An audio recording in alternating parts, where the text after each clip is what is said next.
Believe in the crunch. I love the same. So they cooking the bunch. Save up a decade, I'm lost in a day. Now the new rush is getting away. Bigger the day. Bigger the when it all blows up. It is usual day. Behind the ass inside the success. Pull back the curtains and what do you get? And it's the risk with a big taking net. Made from your savings. Still on 1K.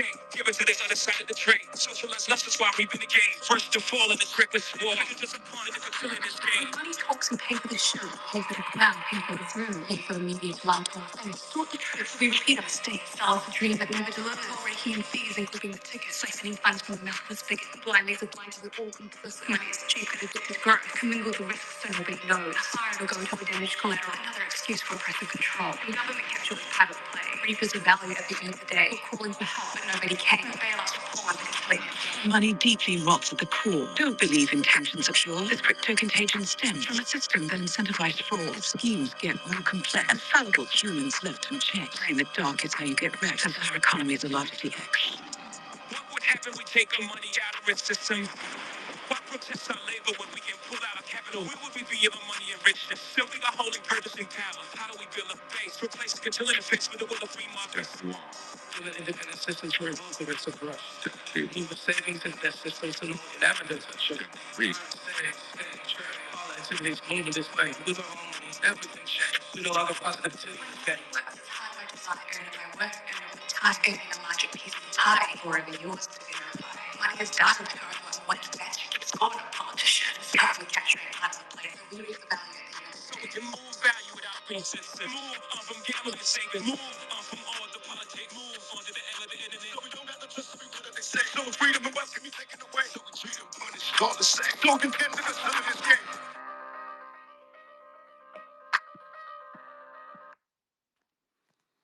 Good morning, everybody. Good Good morning. morning. Georgia, we were going to wait for Puncher to come in and give you a great intro, but so maybe we'll still do that. So we'll chit chat about things I've missed, maybe the price, say good morning to everybody on stage, and go from there. Hey, Matt, what's up? Well, big BTC is above 90K. The whole timeline remembered that number can go up, and it's always a good time to be in Bitcoin. And and the other side of the trade is always exciting too, meaning I'm not just number go up, I'm watching fiat go down, and that continues to unwind as well. God, I love it, huh? There's Puncher. Hey, buddy, Dark Side, how are you, sir? Darkside's good. He may not be able to speak at the moment. We're trying to get Puncher in here as the co-host so he can give George a great intro. George, just wait in the wings for us 1 second. No pun intended. We'll get Puncher in here as the co-host and give you a proper intro. No problem. I'm excited to be here. I mean, we've got a lot to talk about. I'm pretty damn bullish. I will tell you right now. I don't know how people are sleeping at night. This last year has just been incredible, and I'm ready to go.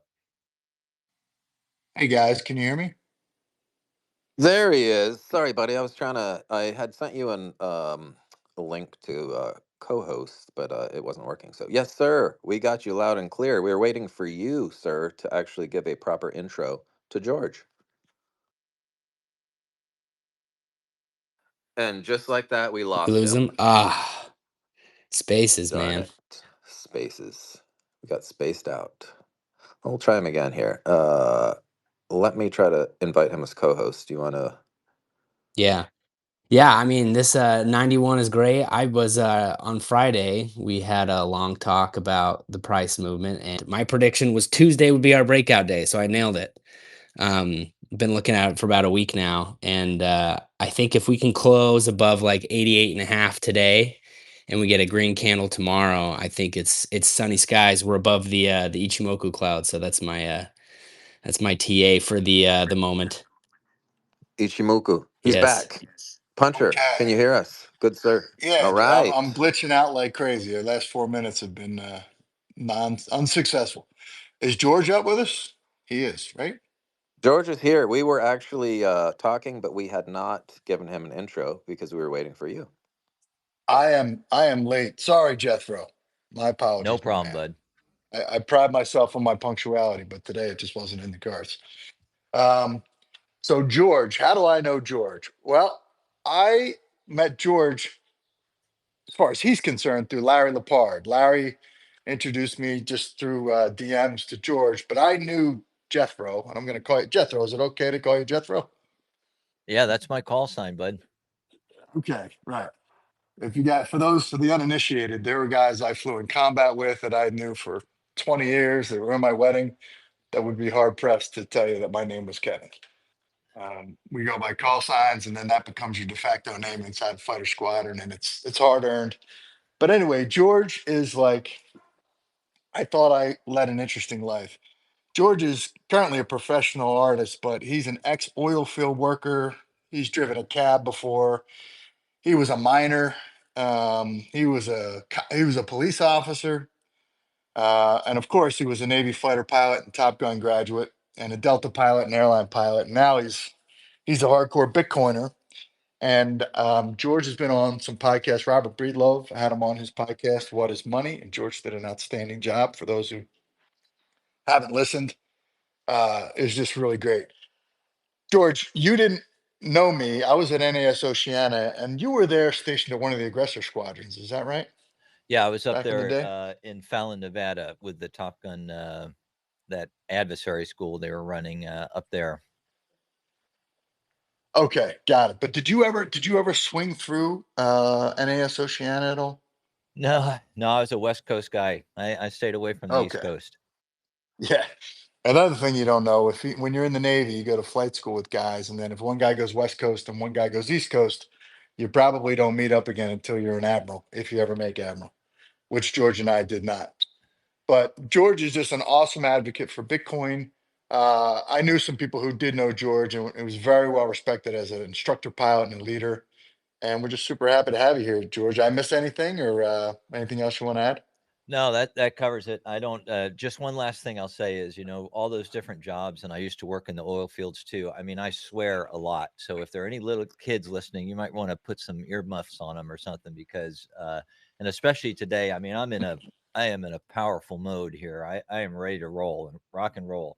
If you look over the last year, really, it started back in January last year when they launched the ETFs on January 10th. I mean, that's the most successful launch in the history of any financial product on Wall Street.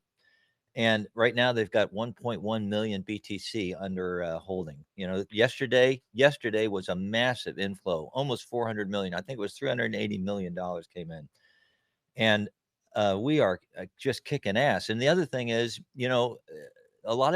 most of these retail investors, it's retail or high net worth individuals that are holding that ETF, about 70% right now. And the funny thing is that they haven't turned out to be leaky lettuce hands like we thought.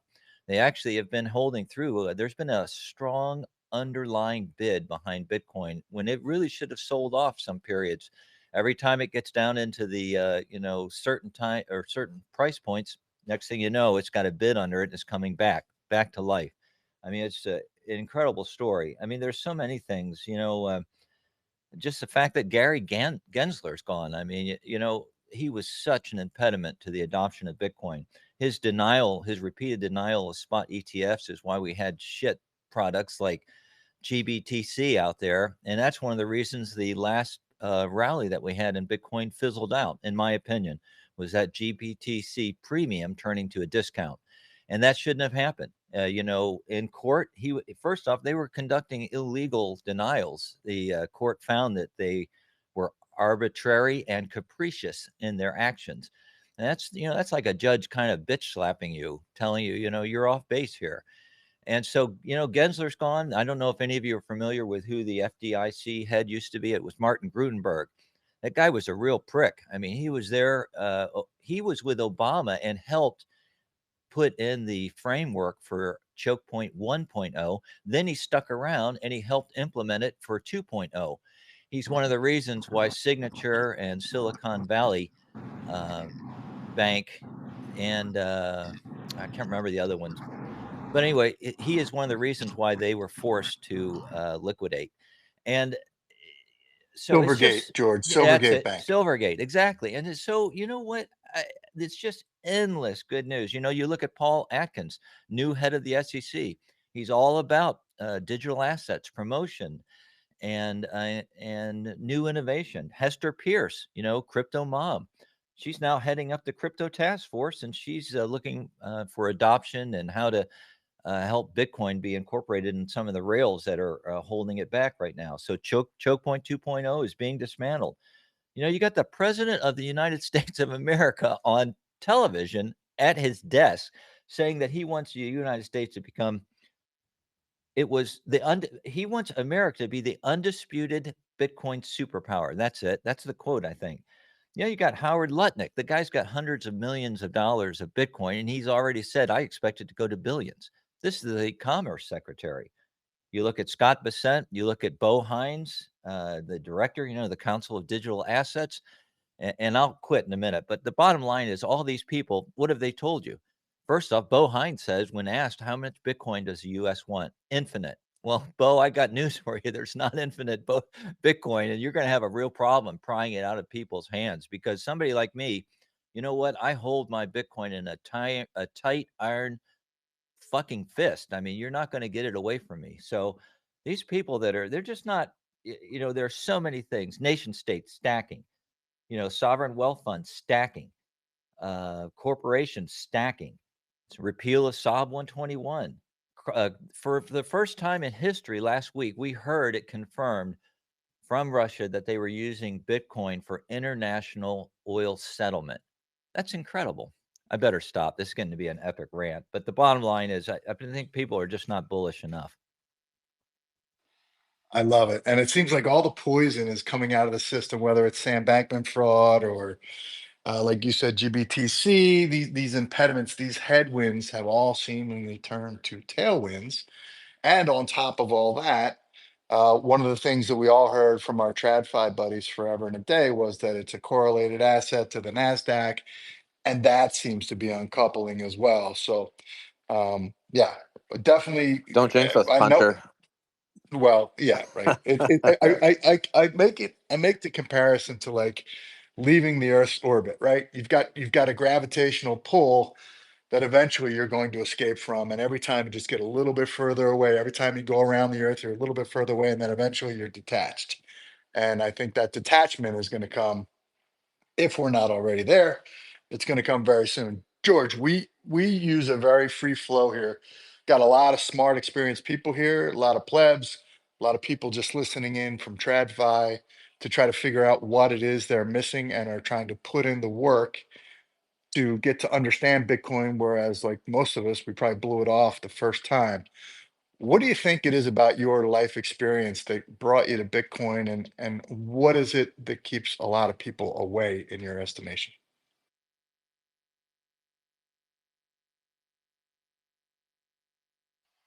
You're on mute there, Jethro. Did we lose George? He's still on stage. George, you're up here, buddy. Take the stick. Let's go. Sorry about that, guys. You're good. There are a lot of Yeah. moving. Hey, look, there's a lot of buttons on this damn panel. Hey, so listen, the best thing that ever happened to me was my company Guy flew going. fighters for Top Gun. Can't figure My out spaces, my ladies and gentlemen. my company went bankrupt and I lost my pension. And that may sound really terrible, but you know what? It's the best damn thing because I suddenly realized this was about 2005 that I was responsible for my own future and my own income, my own investments. It was me and me only. And, then the 2008 came along, and I'll tell you, that watered my eyes. If you follow any of the fourth turning stuff and you're interested in that, if you look at, about an 80-year cycle for that, and if we are really in the fourth turning now, 60 years past World War II was 2005. And then, of course, we had the financial crisis 3 years later. And then if you look and you again, it usually takes about a 20-year cycle to finish up in the fourth turning. And right, that put us about, 25 to 28 in that ballpark there. So if we're really going through a fourth turning, uh, that's the kind of thought process that got behind my wanting to find a way to manage my own income, my own wealth, and more than anything else, I just wanted to store wealth. I just wanted to somehow find a way that I could store wealth. And just like you said, when I first saw Bitcoin in 2012, I thought it was a joke. 2017, I went back, visited it, and again, I just couldn't understand it. And then a couple years or a few years after that, I finally got it. And once I understood it, what I really want today, I just want people to get to the place where I am in life. Today it's April 22nd, 2025, and I'm sitting here in my studio. I am so relaxed and happy. I've got all my wealth in Bitcoin. I don't own any gold. I don't have anything. It's just Bitcoin. And every year, I just sit on my ass and my wealth is going up and up. I don't sell.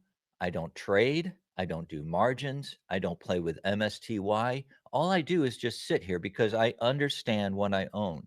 And if there's anybody out there that's struggling, that's going through maybe a rough time right now, as we've been chopping around, everything from the 50s to the 70s to the 80s. If you're struggling now, just get back into the book, start studying what you own, look at these podcasts and listen in spaces. Try to follow people that can really help you understand Bitcoin, because once you get it, you're going to be like me. You're just going to sit here and again, nobody's prying my Bitcoin out of my fist. And we can talk. There are smarter people on this panel than myself. There are things coming in the future. You're never going to have to sell your Bitcoin eventually. You will be in a place where you are really, truly free. Thanks. Yeah, that's awesome, George. And I was funny, quick story.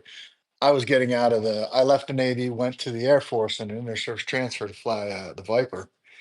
But I was going to get out and I was going to go fly for the airlines. And I had an interview with American Airlines on September 15th, 2001.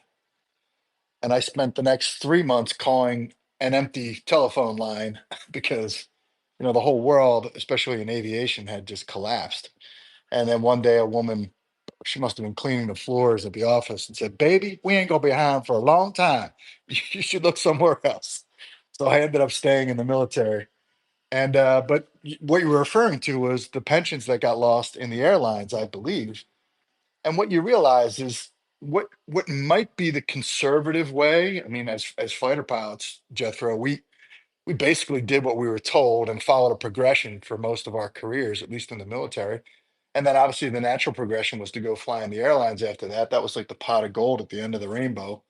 Um, but that's not unrisky. That is very risky when your livelihood is in the hands of some corporation where you're just really just a number on a page, right? You're nobody to them in any real meaningful way. So to think that that's the conservative way, it's not conservative. It's very, very risky to put your life, your treasure, your family's well-being in the hands of some corporation. What are your thoughts on that? Yeah, I couldn't agree more. And just getting back to the idea of what you're trying to do here. Once you start down the Bitcoin rabbit hole, you realize there's no exit down there. I mean, you're going to spend a lot of time, like I was underground working in a mine. You're just going to stick down there, plugging away, probably for the rest of your life.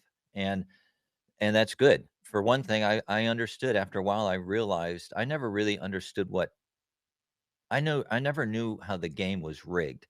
I never realized that I could never store wealth that could get beyond their ability to print me or debase me from my wealth.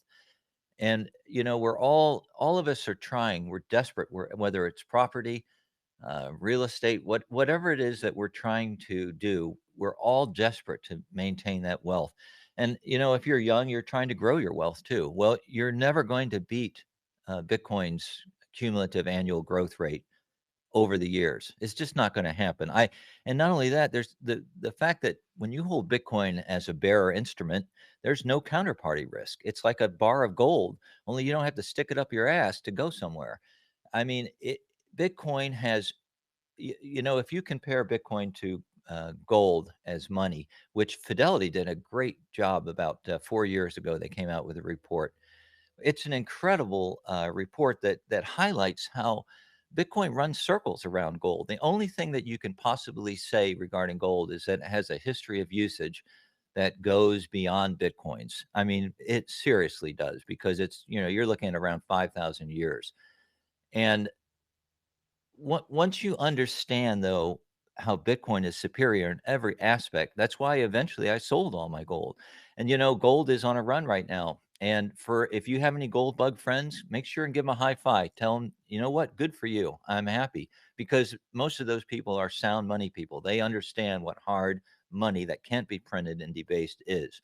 and they're having a great time in the sun. And just remember that gold leads Bitcoin by about 100 days. And if you think gold's on a run now, prepare to get your eyes watered with Bitcoin over the next 12 months.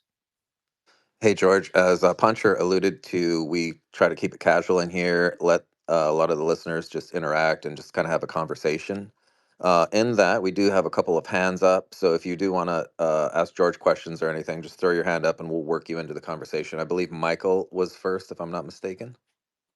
Hey, thank you. Thank you, Puncher. Thank you, George, for your service. I actually have a son in active duty in the United States Space Force.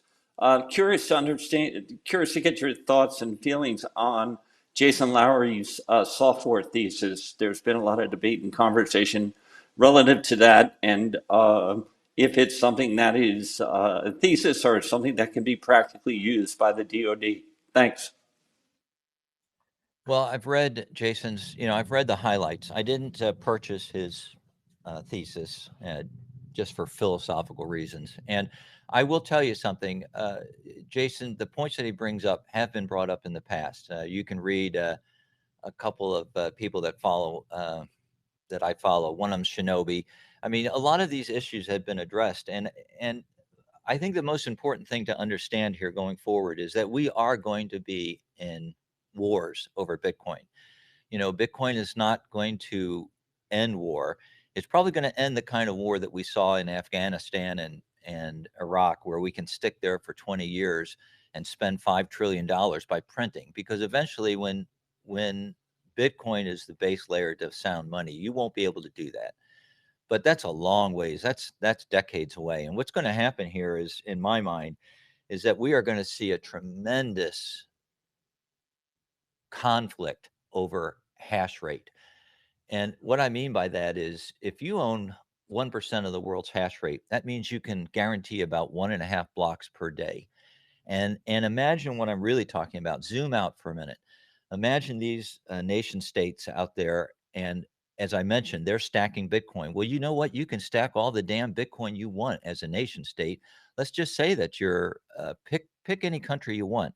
If you don't have the hash rate, if you don't mine Bitcoin, if you can't create the block plate template or the blockchain template for that particular block, if you don't have the ability to put those 4,000 transactions into that block, you know what? You can just sit on your Bitcoin and there's not much you can do. The real war that's coming is going to be over that hash rate. And, look at Oman. They're doubling their mining capacity this next year. And there's a reason they're doing that. Look at many of the countries in the Middle East. Look at Russia.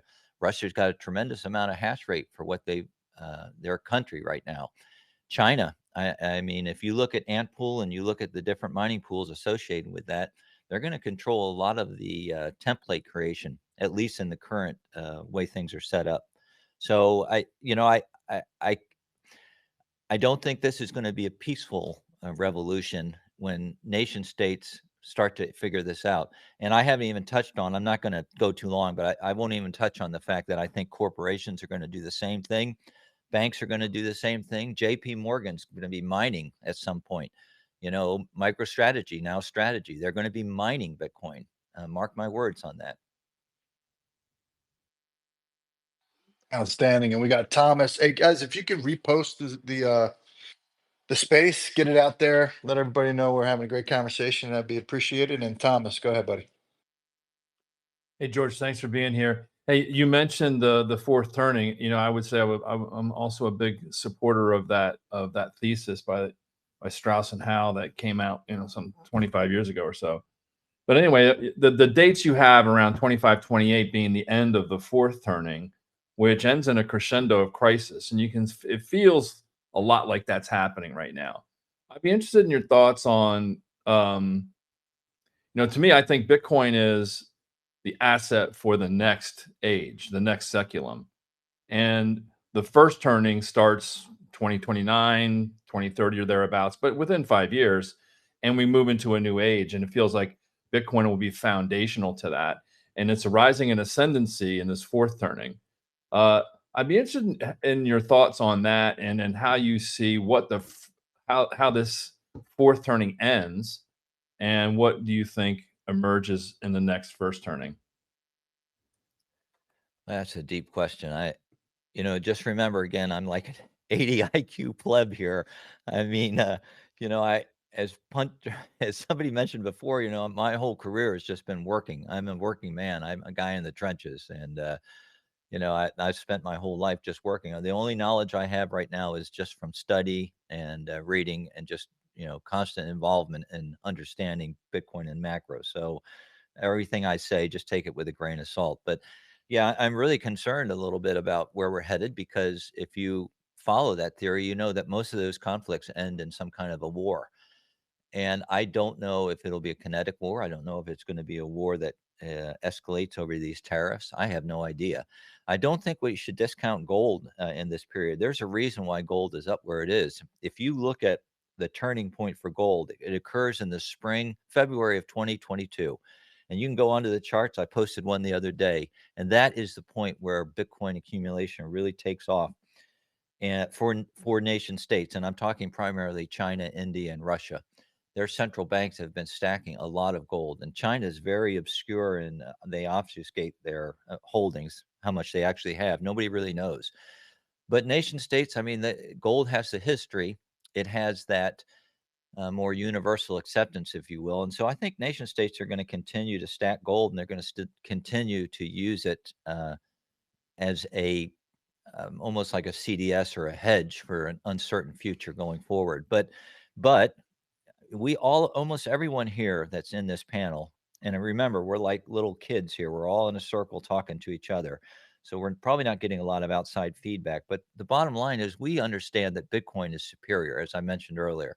So I expect that Bitcoin is at some point going to have to transition to a base layer to money.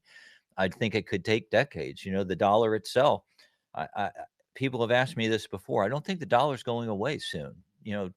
Reserve currencies take decades to die, decades. And it's often, tumultuous. It's not a fun ride, but they just are like a fish flopping out on the bank of the, they just flop around for decades. Even if the superpower behind that currency is no longer a superpower, at least in warfare capability. So this is going to be a tumultuous time. And all I can say is, for me, I have done my study. I have made my decision. I'm out of gold. I don't have silver. I don't have anything else that the government can't print. The only thing I hold for me is Bitcoin.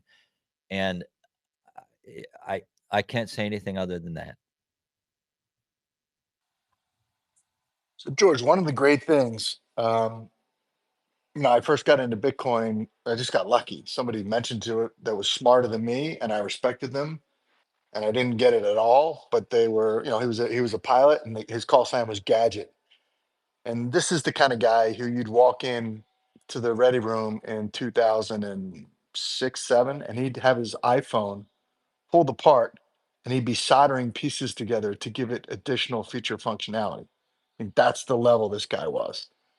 And later on down the road, and around probably 2010, 11, as she started telling me about this thing called Bitcoin, and I just, I associated smart guy, he's smarter than me, I'm going to look into this thing. But I didn't really get into it at all until 2013, maybe heading into 2014. So I was in it for, number go up as an investment, and nothing else. What I've come to find now is that, like yourself, Bitcoin enables you to become your highest and best self. You don't have to work. You don't have to grind away, assuming you can get a sufficient amount of Bitcoin and live off of it comfortably. And that enables you to do something that you love. Is that what you ended up doing when you got into, your artistic side and painting? Was that something you always wanted to do, but couldn't do it to a large extent because you had to go, make big rocks into little rocks?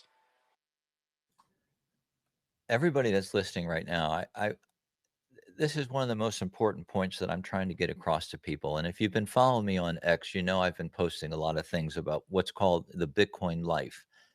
And this is what I want you to be able to see for yourself. Now, I'm very fortunate because I was able to, at a certain point in my life, since I was retiring, I found Bitcoin at the right time where I can convert all my wealth to Bitcoin years ago. And it was wonderful. But if you're younger than 50 years old or something, and you're stacking Bitcoin, that's all you've got to do to get to the life that you want. And I say that I am absolutely convinced that even if you can get to a tenth of a Bitcoin and you're young, you're going to see generational wealth. And I believe that. I'm not just saying it. I honestly believe this. And so what is your mission in life? You know, everybody wants to have a mission. Well, your mission on life is to just stack Bitcoin.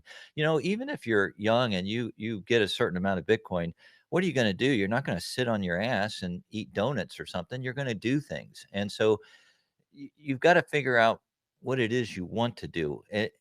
And everybody has this picture in their mind that if you ask people, hey, what does it mean to be free? Most people will tell you, I just want to be able to do what I want, when I want, and with whom I want. And what that means, though, is one, as you live your life, you've got to everything from taking care of yourself physically to mentally to stacking Bitcoin. You've got to get yourself to that point. And and when you start talking to people about when, well, again, this is a journey. There's no destination. If you get to your destination, what are you going to do? Sit there in a chair? This is a journey and you're on it and you're building something, not just for yourself, but for other people. You know, your family, the people you love, your kids. And and when you think about that last part, with whom I want, I just want to leave that with people is that, you know, as we go on this journey, when I went through fighter pilot school, I was kind of a prick. I mean, I was that kind of person that would step over people to get what I wanted because nothing was going to deny me from what I wanted. And thank God, you know, I got humbled later in life and got to see a different side of what it means to grow old and to still have people around you that are your friends, your loved ones, and that you're doing something positive for. That's the real message here. But Bitcoin will let you live that life. I mean, I'm sitting here in the studio. You can't see it, but I'm surrounded by all these beautiful paintings. They'll be here for centuries. You know, I'm just relaxed. I got a car sitting out in front that I can't wait to go hop in and go run around. And that's you. That's coming for you too. But you just got to do that. You just got to stack, hodl, and then don't lose the damn Bitcoin. Jesse, what do you got, buddy? Hey, what's up, guys? George, this is amazing, man. I really am enjoying listening to you, and I just want to highlight how humble you are. I really appreciate that, and it's really refreshing to listen to someone like you who clearly has a wealth of knowledge, but you're also humble. So thank you for that. So I have a question for you. You know, my journey's been I've been in it for a long time, much like you. I've been studying Bitcoin for about a decade, but really didn't get it until, let's say, about a year or two ago. And I was just having a conversation with a friend, colleague of mine. He's very wealthy. He has his own family office. Okay, and so he clearly has plenty of resources. And I've been trying to talk to him about Bitcoin from a number of angles. And we just had a discussion this morning, and we were talking about you know, the all the turmoil in the government and geopolitical situation right now. And he mentioned gold, right? And he's like, okay, gold's at an all-time high.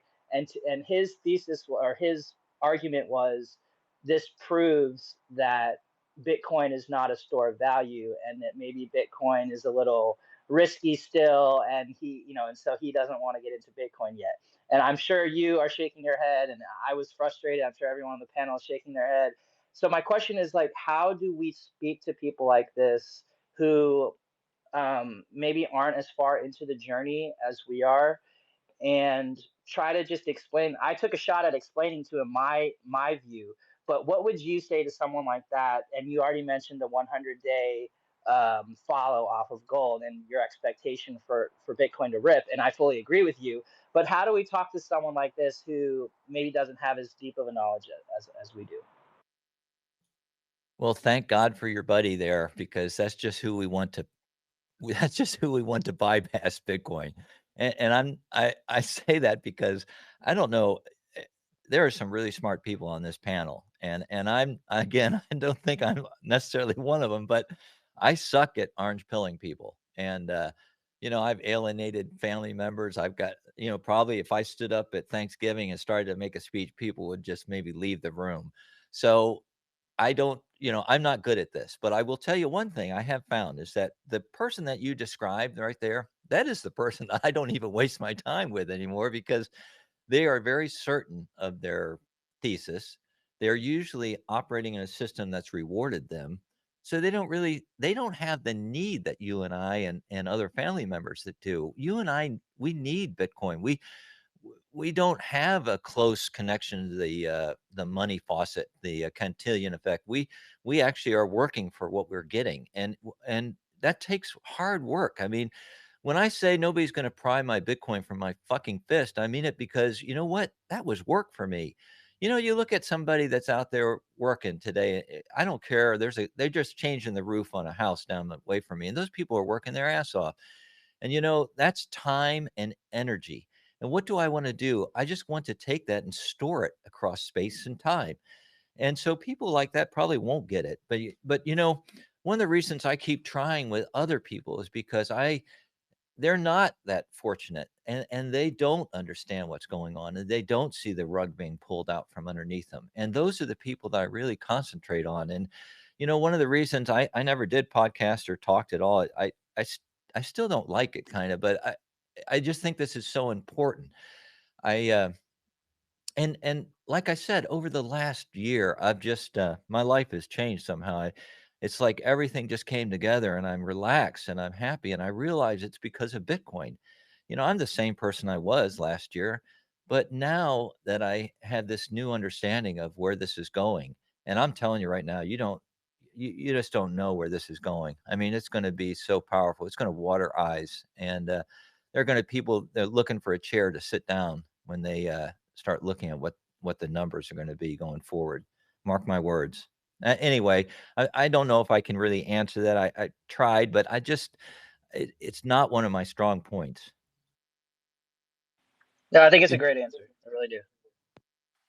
And George, we did a whole spaces one day about personality types, and in the military, particularly in the tactical aviation community, you really only have one personality type. I mean, the Myers-Briggs test.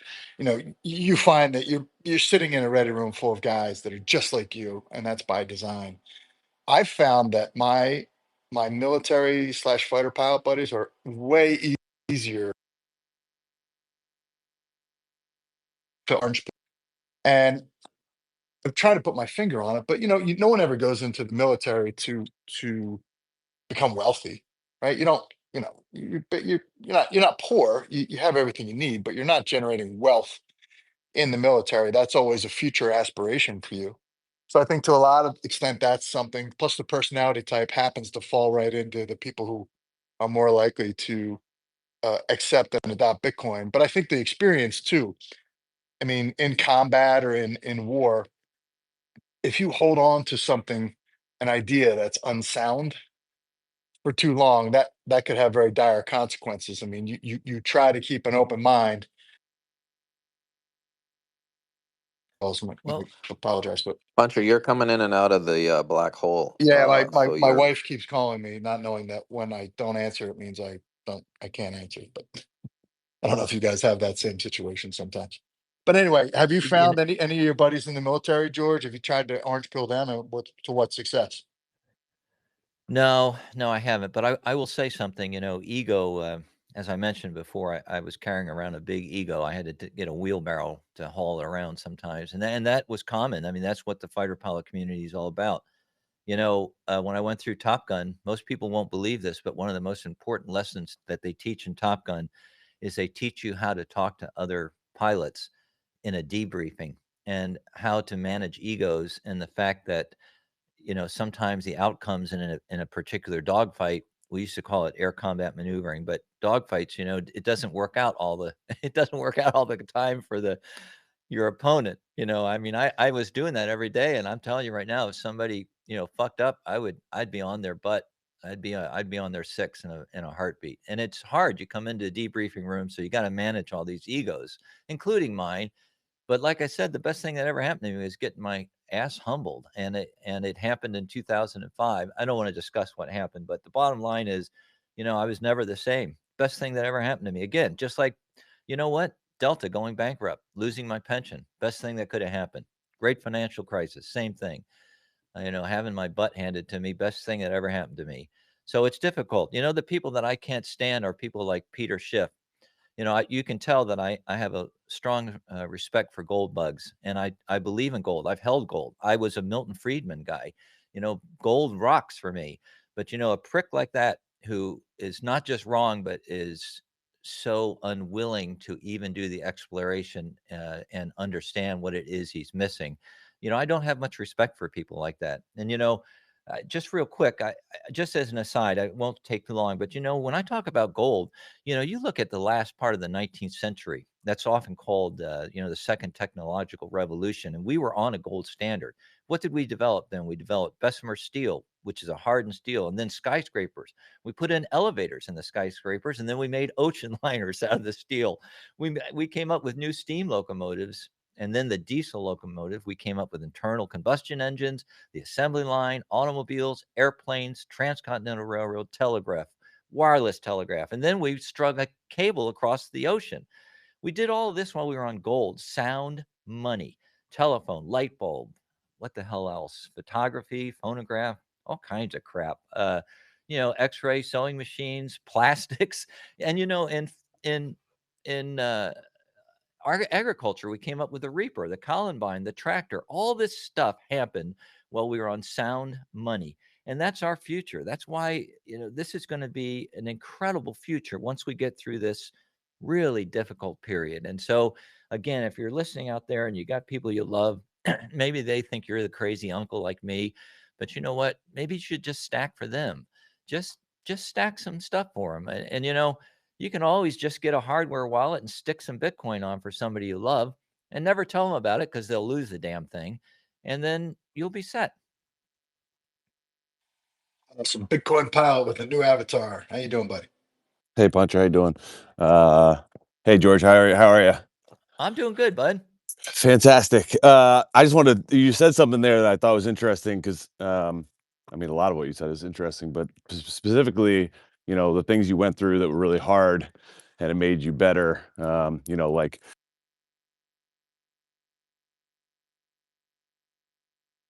behind you. But I lost my FAA cert back in October, which means I can't fly. I can't fly at all yet. I certainly can't fly commercially, and so I subsequently lost my job. The difference is between you with Delta and me because of Bitcoin is because Bitcoin exists. Thank God for Bitcoin. It allowed me to not have to worry about losing my job. It allowed me to not have to worry uh, or stress about the company that I work for failing, or the government that I happen to live in failing, or the financial crisis, bank losing my house, et cetera, et cetera. Like Bitcoin is this thing outside the system that protects me from all of those externalities. Uh, and we happen to live in that time when that can be true for all of us. It allows us to protect ourselves in a way that we never were able to before. I imagine if Bitcoin had existed when you were working for Delta, your pension wouldn't have mattered nearly as much. And I just find it to be a fascinating time that we live in now. That was all I wanted to add. Great. I agree. Yeah, it's never the, for those, with a lot of people in the spaces, and, I'm sure that there are people going through a tough time right now. It's just the law of numbers tells you that that's going to be the case. No time in my life did I ever look back at my successes and feel like I really grew from my successes. They're great, but almost every success came at the expense of multiple losses and times where I was up against it. For you, George, like I disqualified at the carrier the first time. It was like, hey, y'all did great. Kelly, not so fast. I'm like, oh my God. Right? Had to go through the whole thing again. Or staving off bankruptcy in a business, or having a $4.5 million judgment filed against me because I signed a confession of judgment and the 2008 collapse came.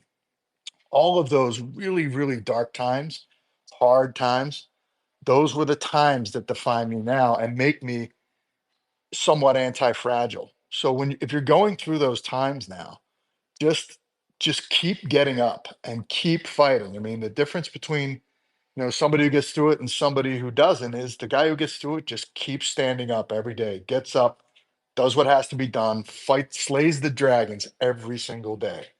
So if you're going through a tough time, those are the times that are going to build your character and make you what you're going to be. Let me tell you a funny story. So just picture in your mind, uh, the very first time I went out to the carrier, I was in an old T2, and I was, I was pretty nervous. And what I was nervous about is I didn't want to, I didn't want to embarrass myself. And so they put me on the wing of some senior pilot, and I was hanging right onto his wing. I was looking up there at this cockpit, and I was following everything he did. I didn't want to make any mistakes. And you know, he looks around, and I noticed he was looking down, and there was a hole. We were flying over the hole in the clouds, and I happened to look down too. And when I did, I saw the carrier for the first time. I was about 15,000 feet. And I looked at it and I thought, no fucking way. I'm not going to land on that thing. It was so tiny.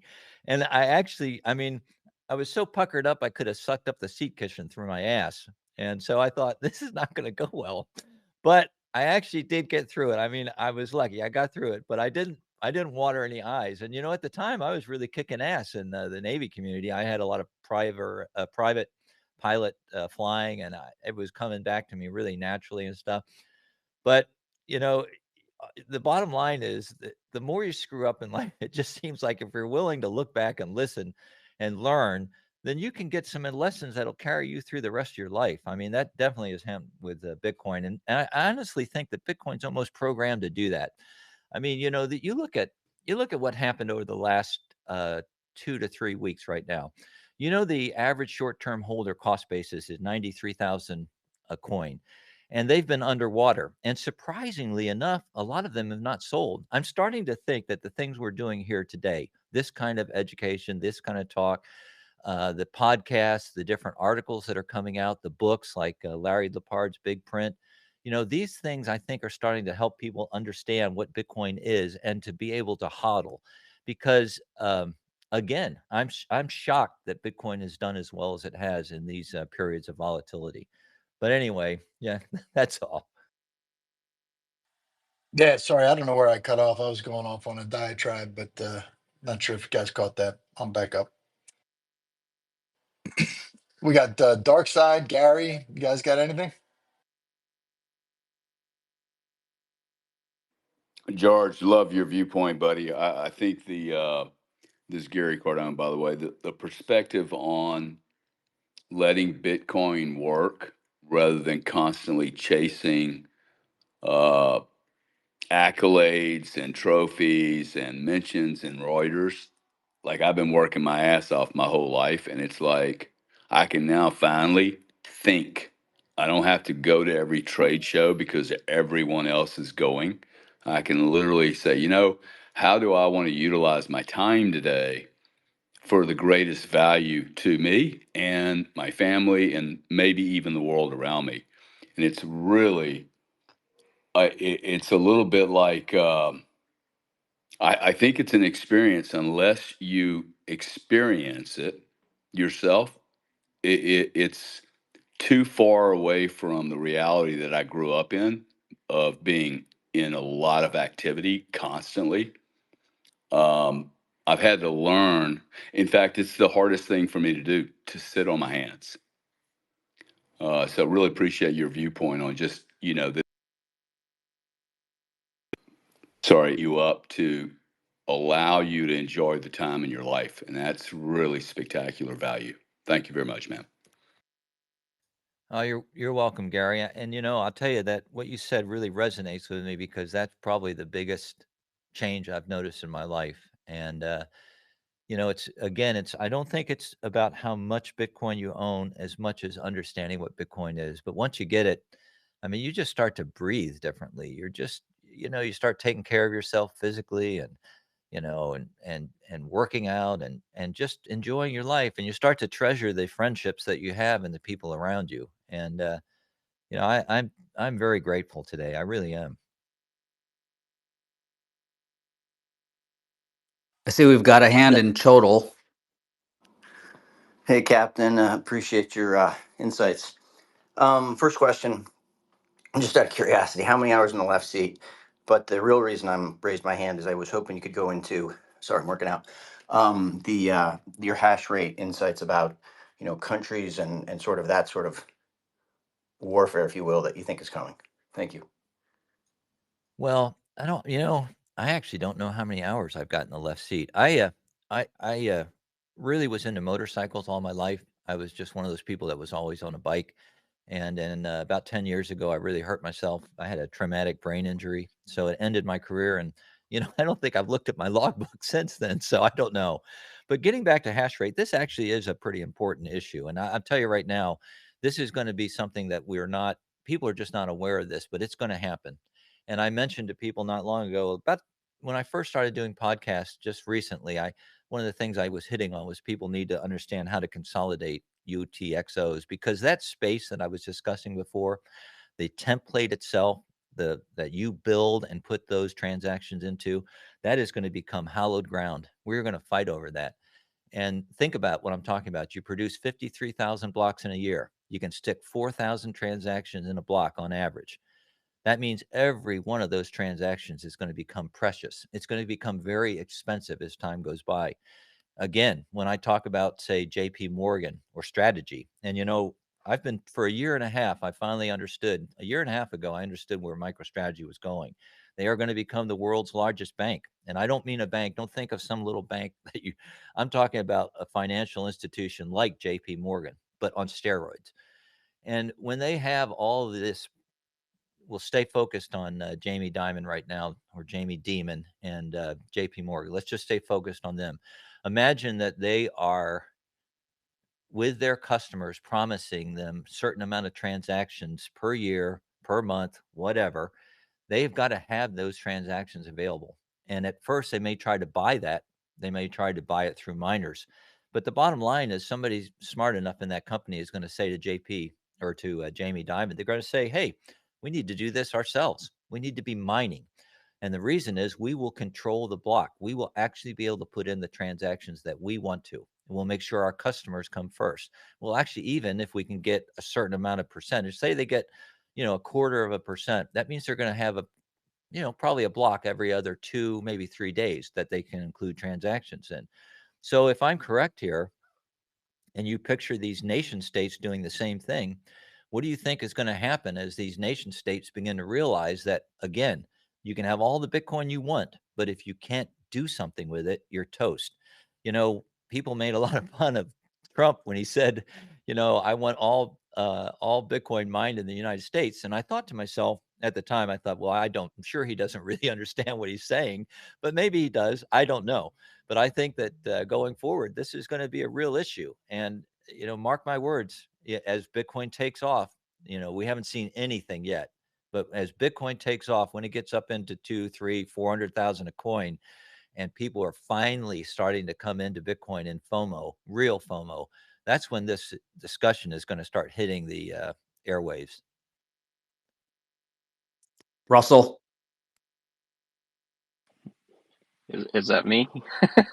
Rusty sounds like Russell. Yeah, you got a question for George? Yeah, I do. George, I just want to say thank you for coming and speaking to the space. And I also kind of want to say that it, in my opinion, is guys like you, Top Gun, thanks Puncher for bringing them in, and it makes it cool, right? Gary had a great space a little while back about marketing, kind of. It was more geared towards women, but what is missing in the Bitcoin world? And I think it's folks like you and whether you believe it or not, it's kind of wow, that's cool, right? Because I'm in a military town and I get questions all the time about this, and I'm in the TradFi world too, which is annoying, but at the same time it is what it is. But um, you know, I guess if you were speaking to younger military gentlemen, what what do you kind of approach them with? I know you said you don't orange pill people, but if you could kind of explain what would and coincide or speak to them better about why Bitcoin over crypto, all the other cryptos, rather. Oh boy, yeah, that is a difficult question right there. I mean, and the reason is first off, I mean, I'll bet if you look at the panel right now, look at the people that are on this panel, just look at their faces and stuff. Scroll down. I'll bet most of these people here have been shitcoiners. And I'll just tell you, you can scroll right up to my face, my helmet there, and I'm a shitcoiner. I mean, I did that. And what was I trying to do? I was trying to score. That's what it was. I wanted to score. You know, Ethereum was cheap and Bitcoin was expensive, and I was going to get some of that Ethereum, and I was going to ride that altcoin wave and make a bunch of money and sell these shit coins. And just, I almost think you've got to suffer. It's almost like biblical. You've got to go out there and sit in the desert in the ashes of your demise and just learn from your hard mistakes. And obviously it didn't work out for me. And I've told people I've never sold Bitcoin, but that's not true. I realized when I was having a discussion recently, I did. I did the same thing when I was shitcoining. I bought Bitcoin, it went way up, and I sold it. I was just at a gallery down in Sarasota for a show, and it was first solo show I'd done in quite a while as an artist. And there were these three kids came in. I say kids, they were like in their 20s, and one of the people that worked there, the gallery was full of people, and of course they're all art patrons, and they're dressed nice, and and then these three guys come in, and she said to me, this gal, she said, they're into crypto. And as soon as she said that, I looked over and I said, shit coiners. I said, there's shit coiners in here. And people looked at me, and I thought, well, I don't care. That's the other thing, like Gary was saying, I don't really care anymore. I don't give a shit what anybody thinks. I don't care what the Fed does. I don't care I don't really care what anybody thinks. I've got my plan set. If I were going to talk to somebody in the military, I would explain to them that,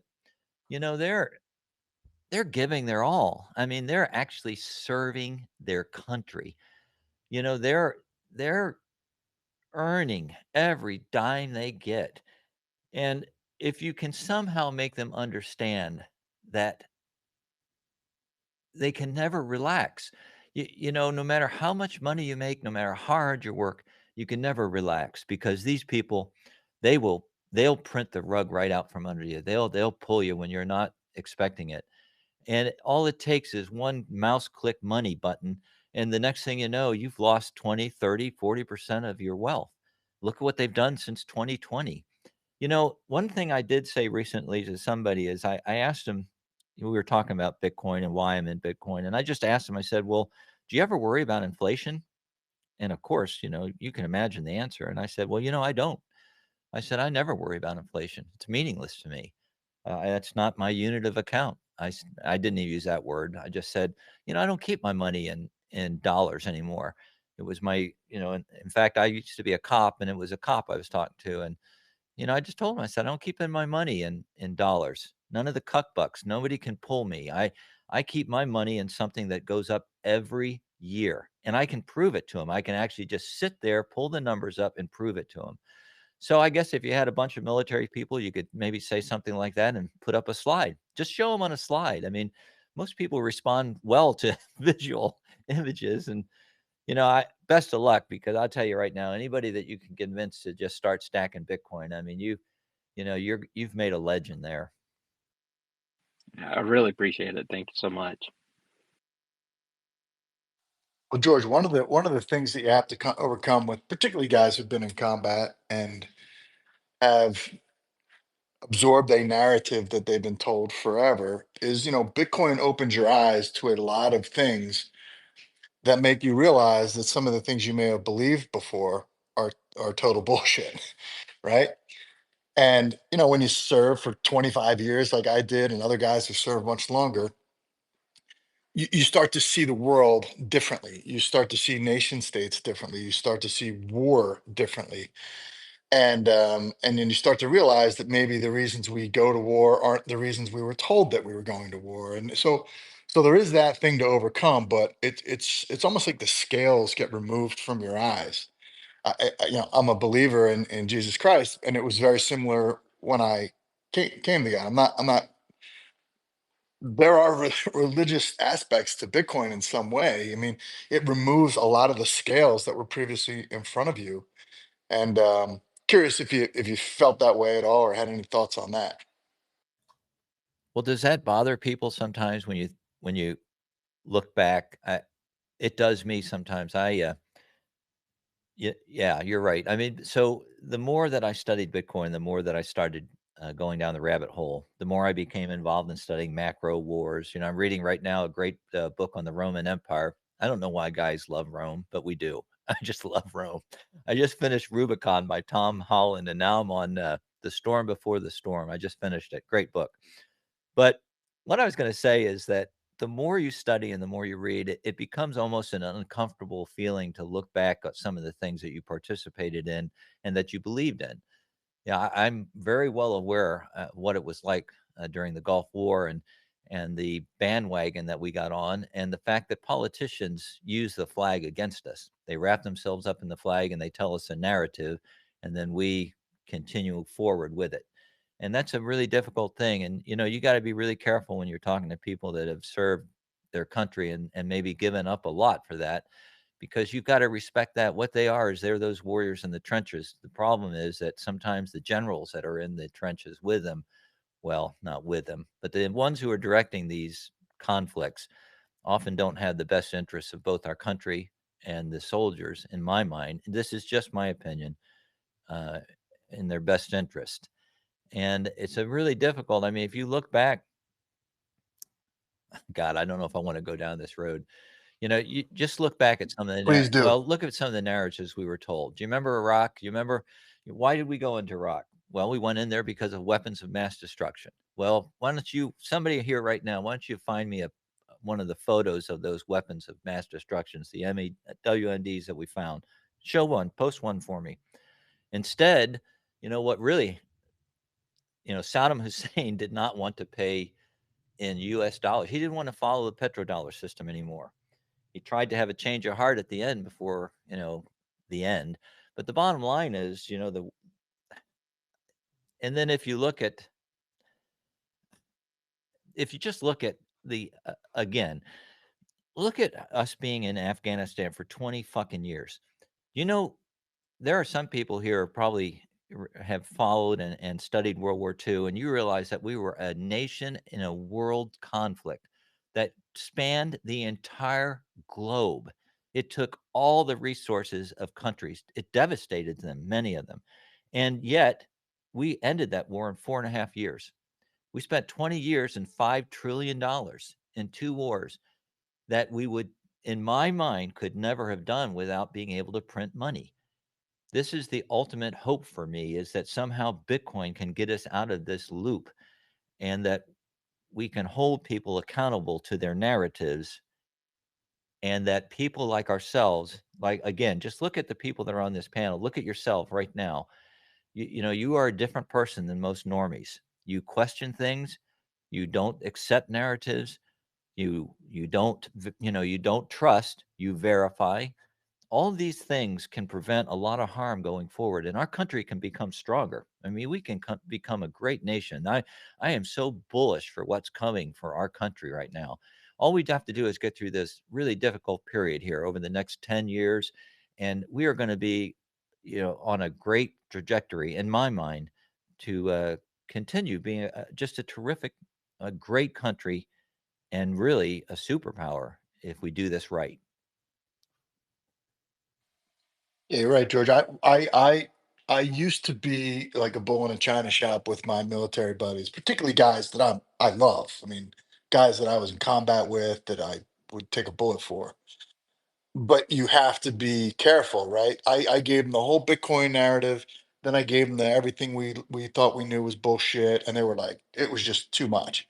Really, what you need to do is just introduce them to Bitcoin, get them on their own path to study, send them things that helped you understand Bitcoin, and then they're going to come to these other realizations later.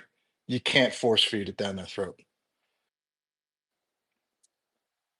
Guys, I can't see hands as I'm not the co-host anymore. There's So does no anybody there's else? no hands at the moment. I saw that hand. Hey, how do you guys like how slick we switched co-hosts? Was like, whoa, hey, wait, Cosmo just changed into Terrence.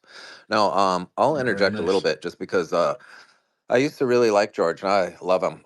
George, man, what a great story. I've heard you on many podcasts in the past, but man, your passion is real. It stems from life experience and reality, not just some hype or con man stuff. So I can identify with you in many regards.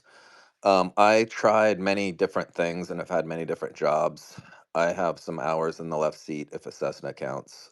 So, maybe not to the grandeur that you've had, but I've also experienced many things. And for me, it wasn't necessarily like I'm going to make a career out of this one thing. It's just I was always left wanting for more, and I could feel like I was stuck in this matrix, but didn't know it. It was just like this unnerving feeling around me. So I definitely identify with a lot of what you said. I love how you framed the whole hash rate in the future kind of thing. It'd be cool if TC could come up here and give us some more um, concrete stuff on the actual technical aspects of that going forward.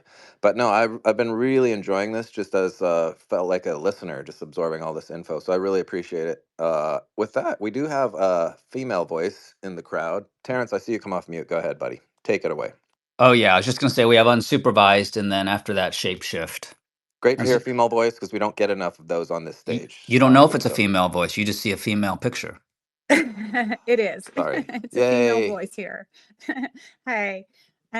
Well, hi George. It's been great listening to you. I kind of got in late, so I'll have to go back and re-listen to what I missed. But I'm very new to Bitcoin, like all-time high new. um and I am in the group. I'm kind of a unicorn. I'm over 55. So my my goals are, I guess, I kind of have two buckets at this stage in my life. I had a lot of loss kind of at the beginning of COVID, and hasn't been a great world to rebuild in for anybody. And I'm trying to rebuild. I feel confident that Bitcoin can be something significant to my son that I can leave to him, which could be truly significant for him in 20 years. Um, I would, I don't have a ton of hope that it could be very significant for me when I need it, to add to my income when maybe I can't make very much anymore. Um, and I guess I'd just like your opinion on it's. I also want to help people that are in my situation. I think there are more people in my situation that are over 50, don't have the savings. They're still helping their, young adult children because the world's hard for them to, blah, blah, blah. Don't have, they're worried about leaving them something. They're worried about survival over 60. And I guess, what is your opinion for this group of people? What could Bitcoin do for, for, for us? Well, yeah,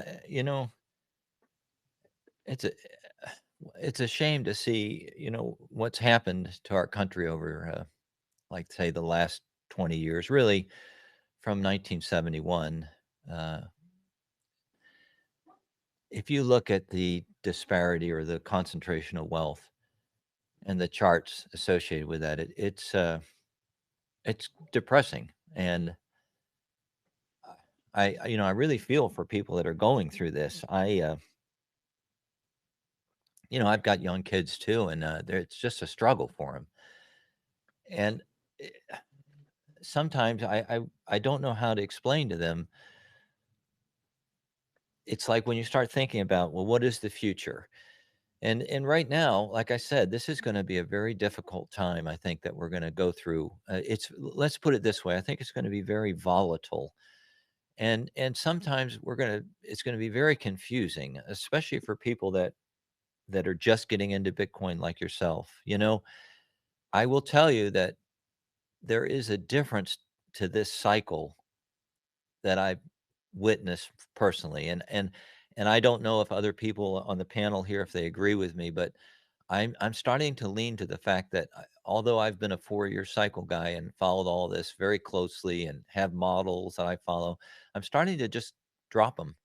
I think we're in a new world, a different world, and I don't know where that's going to go. And for instance, I don't know what your situation as far as how, you're stacking and stuff. I just know that for in everything that you can somehow scroll away into Bitcoin is going to be there. It'll always be Bitcoin, but through this volatility, you're probably going to be tested. And it's very difficult sometimes, especially if you're putting a lot of your capital into Bitcoin and maybe you're challenged in that regards. I don't think you can get yourself out over your skis because Bitcoin will drop. It could drop, 40%. It could. And I've seen it. I mean, I've seen it drop to 80%. And it's really disheartening. I mean, I have laid awake in bed at night. I've been at 3 o'clock in the morning. I tell a story and it's true. I mean, I was looking at my wife. She was sound asleep. And I was thinking, what the hell have I done? I put all our money into Bitcoin. And on paper, I'm down a lot. And I was having trouble with it. I kind of lost faith in that particular period. It lasted for a little while. And then Bitcoin crashed and I ended up buying a bunch more. But it was not easy. And I think it's going to be a challenge for people like yourself. I would just encourage you. I don't want to give advice here, but I would really encourage you to just keep reading and studying as much as you can about Bitcoin. And if you have the ability to even look at some of the products that are out there, like a Roth, that something, I don't know if it applies for your work situation or whatever, but I would really just encourage you to keep studying and do what you can. Just stack what you can. And maybe you're right. Maybe you'll be a legend someday and somebody will be looking at you and they'll go, wow, I can't believe mom did this, and that she had the courage and conviction to go forward when so many people didn't. Thank you, George. I appreciate that. And I am grateful. Like, I'm very, very grateful. I think, as a parent, any of us are not, the thought of leaving this world and not being able to leave something to our children is probably, one of the saddest things, especially in the climate that we live in today. So I'm grateful that I've discovered it, because it's given me peace that I can take a small chunk, what's a small chunk today in Bitcoin, and I know in 20 years it's going to be phenomenal for him, and he won't be a prisoner to whatever system is existing then. So I am grateful for that. And that gives me peace. So I appreciate your time. Thank you.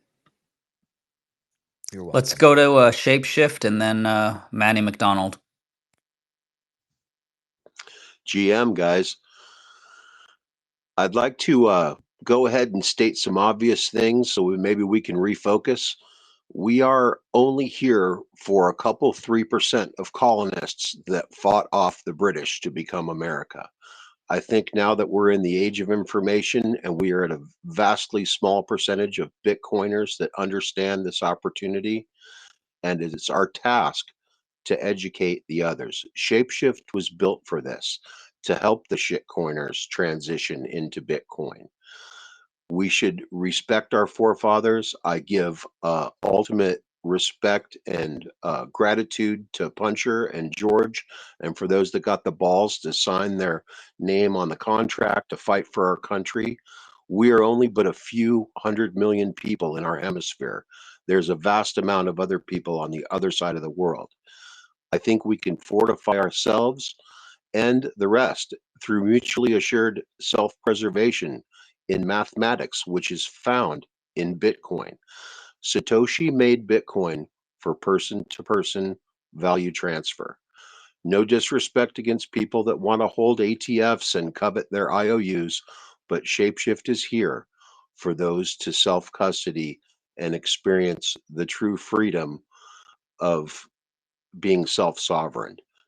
And I'd like to echo Gentleman Tomer made a salient point about it's all about the education, guys. And if we can weaponize our talents and our time and our treasure to educate the others, I think that's our most powerful angle. Thank you for having me up. I'm have great admiration and respect to all of everybody here. Thanks for having me.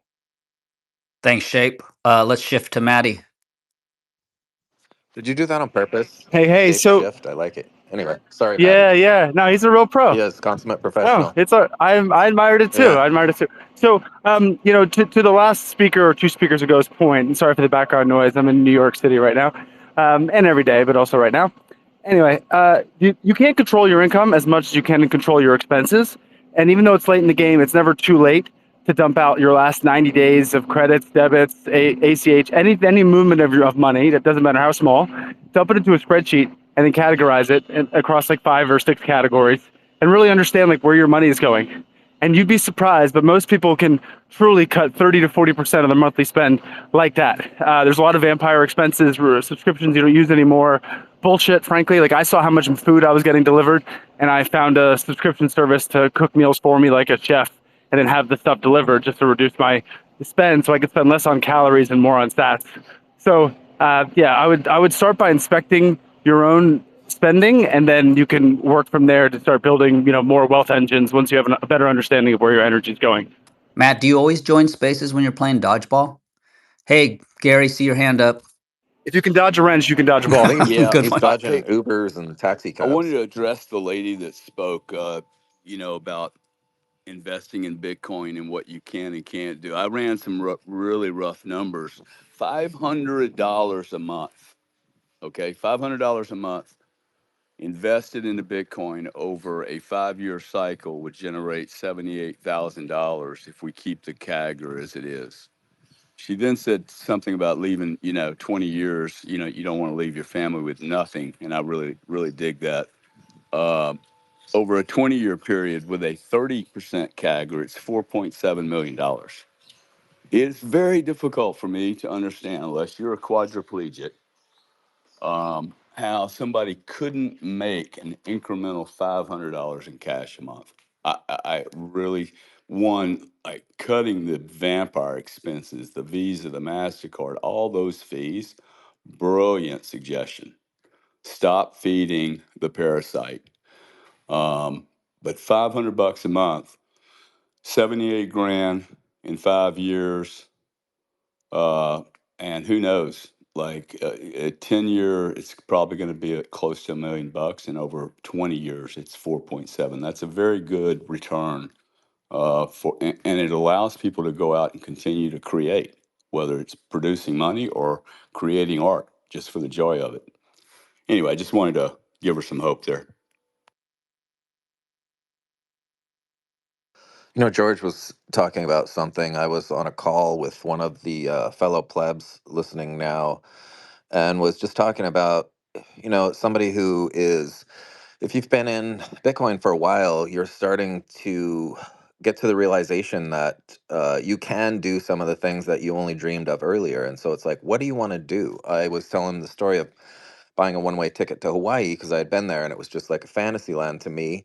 But then when you actually go live somewhere and you can drink the drink out of the little thing and the umbrella and all nicey day after day after day, it actually becomes kind of boring. And so, just to echo what Gary is saying and what George said earlier, it's like you want to be in a position where you can give back whatever it is, if it's art. And it's not just for your own pleasure, but you're actually making the world a better place by creating something of value for the world. And that's something that I think Gary and George are both echoing here, which I have also felt in my own life, where I've been in situations where it's like my quote unquote dream came true, but then it's like, be careful what you wish for, because when you get it, you're like, wait, this doesn't make me happy. And unfortunately, we live in a society where consumerism is jammed down our throats. And it's like, you will be happy if you drive this Lambo, if you are with this person, if you, blah, blah, blah, blah, blah. The list goes on and on and on. But in actuality, it's more about, those connections, the love, the stuff, the deeper stuff. And I believe that, on a Bitcoin standard, we're more likely to trend down that path versus where we are right now with the consumeristic type mentality. And so I really wanted to echo those points that George and Gary were both making. And unsupervised, you said multiple times in your thoughts when you're expressing them that grateful, gratitude, I'm grateful. And I say this all the time. Gratitude is the key to happiness. So I know you're a happy person, even though you're going through struggles. I know so many people who have what seemingly is what the world finds valuable, whether it's wealth or power or whatever, and they're the most unhappy people. They're not grateful. So they're sad people, no matter how Yeah, much they think 100%. they have. Yeah, Kevin, and just going with that too, which is something George mentioned as well. It's the pain and the extremely difficult times in his life that he actually chose, instead of to use as a crutch for later, like, oh, poor me, this happened to me. He actually did the opposite and actually let those things enable him to be a stronger, better man. And so I think it's about our mindset too, where we're focusing on the wrong things. It's like, oh, poor me, this horrible thing happened to me and it caused me all this pain. In actuality, in a way, it's a blessing if we let it, because it can make you a stronger, better person. And I think that's a theme that George has been, giving us in his talk today too, which I really appreciate, because I've felt that as well. I've had some similar experiences where, I've had some pains and had to figure out, like, hey, how am I going to let this impact me? I may walk with a limp, but I'm stronger because of it. Getting back to the idea of what I said earlier, there in the Bible, it discusses the fact that sometimes when you go through these difficult periods, again, it's sitting in the ashes. You're out in the desert and you're just going through what you have to go through. A lot of people will try to intervene in that process. They'll, say, well, you shouldn't feel bad. You should do this. You should do that. Let me help you here. Let me whatever. But sometimes you really do have to go through those difficult times. And I will tell you right now, of all the things that will challenge you, Bitcoin can definitely do that. As I mentioned before, I've had a loss of faith in Bitcoin, and it's a difficult thing to go through. And the only way that I could get through that particular period, and because my wife really was counting on me. I've mentioned this before, but she treats me like I'm a king. I mean, she's actually said that to me. It pisses the kids off when she says that, but she'll just tell me. She says, "You're the master of the house," and she puts her faith in me. And so there I am. I've got most of our wealth underwater, and I'm wondering about it. But the way I got out of that period of time, and when Bitcoin crashed, the reason I bought so much was because, guess what? All I did is I started studying again. And some people have already brought up on this particular spaces. I think it's really cool that a lot of people are talking about, trying to educate and help other people and read and study, because I think that is the key. If we're going to really make the inroads to try and help people in their lives, and we have a narrow window. This isn't going to last much longer. I mean, we've got the Bitcoin ticket right now. All of us here have got some Bitcoin, I'm sure, and we've got a ticket on the train, but it's not going to be here much longer. And when when Bitcoin crashed last time, it went down to 17,000, and I could get a tenth of a Bitcoin for $1,700. I can't do that now. And in another 2 years, I don't think we'll ever see where we are here again. So there's a narrow window, and you have to build conviction. It's a very difficult ride sometimes, and I feel for everyone, because I've been there and I know what it's like, and you just have to get through this. I see we've got Karan Rystone up here. How's it going, Karan? Hey, fellas, can you hear me? Yes, sir. Loud and clear. Great All to see right. you. Great to see you guys too. I've been working hard on the fiat salt mines the last couple of weeks. Haven't had a chance to come hang out with you guys, and it's nice to be back. George, you are my absolute favorite follow on X, and your interview with Bram and Breedlove, I've actually used them to orange pill some people. So I'm going to tell you a very quick story. Just 3 days ago, I was sitting with a buddy of mine, and he was a founder of Drone Racing League, DRL. They just sold the company, and he came down to Miami, and we were just having a cup of coffee, and he was telling me, he's like, well, what's keeping you busy these days outside of the private equity thing? And I was like, well, you know what? I'm spending most of my time in Bitcoin. And he's like, he just kind of chuckled. He was like, what do you mean? And like, this is a pretty bright dude. He's built a company, sold a company. And I sat there. We had a jamon serrano and a cortado, and for 2 hours, I just, peppered him with a lot of the stuff, frankly, George, that, I've kind of picked up in the conversations. You have such a beautiful way to explain complex concepts in a way that they land, and the energy that you speak with, I think it really captivates people. So I gave him a homework assignment to go and watch a couple of your podcasts. And today he texted me This guy was like, mind you, like 3 days ago, he thought Bitcoin was a scam. And today he's texting me these memes that are showing the M2 money supply and price of Bitcoin being correlated. So just wanted to say, George, you are a part and parcel of my go-to package when I'm trying to get people to just, be engaged in the conversation. I think a lot of people talk about Bitcoin, but something is just like organically just missing. When I hear you speak, including, having the gonads the size of church bells, I think it just really resonates with a certain kind of people. So I appreciate everything you do. Thank you. I just wanted to jump on. I was like, there's no way I'm missing this space. I just wanted to come and say thank you. You are the man, and I really appreciate you. Gee, bud, I tell you, yeah, thanks for telling me that. That really makes me feel good. For a long time, I resisted coming into this space. I don't know how many of you are familiar with the term imposter syndrome, and I kind of suffer from that. And what it means is that, I don't feel worthy. Like when somebody says something like that, I don't feel worthy of that. And the reason is because, I look around and I see all these sharp people and, people that are already very successful in both the fiat world and development, and they're very just really smart people. And I listen to them. I'm always listening to these people, and I try not to interrupt people when they're talking, and just really listen to what they have to tell me. And sometimes I just, again, with my background, I don't have any of that training. And sometimes, yeah, it's true.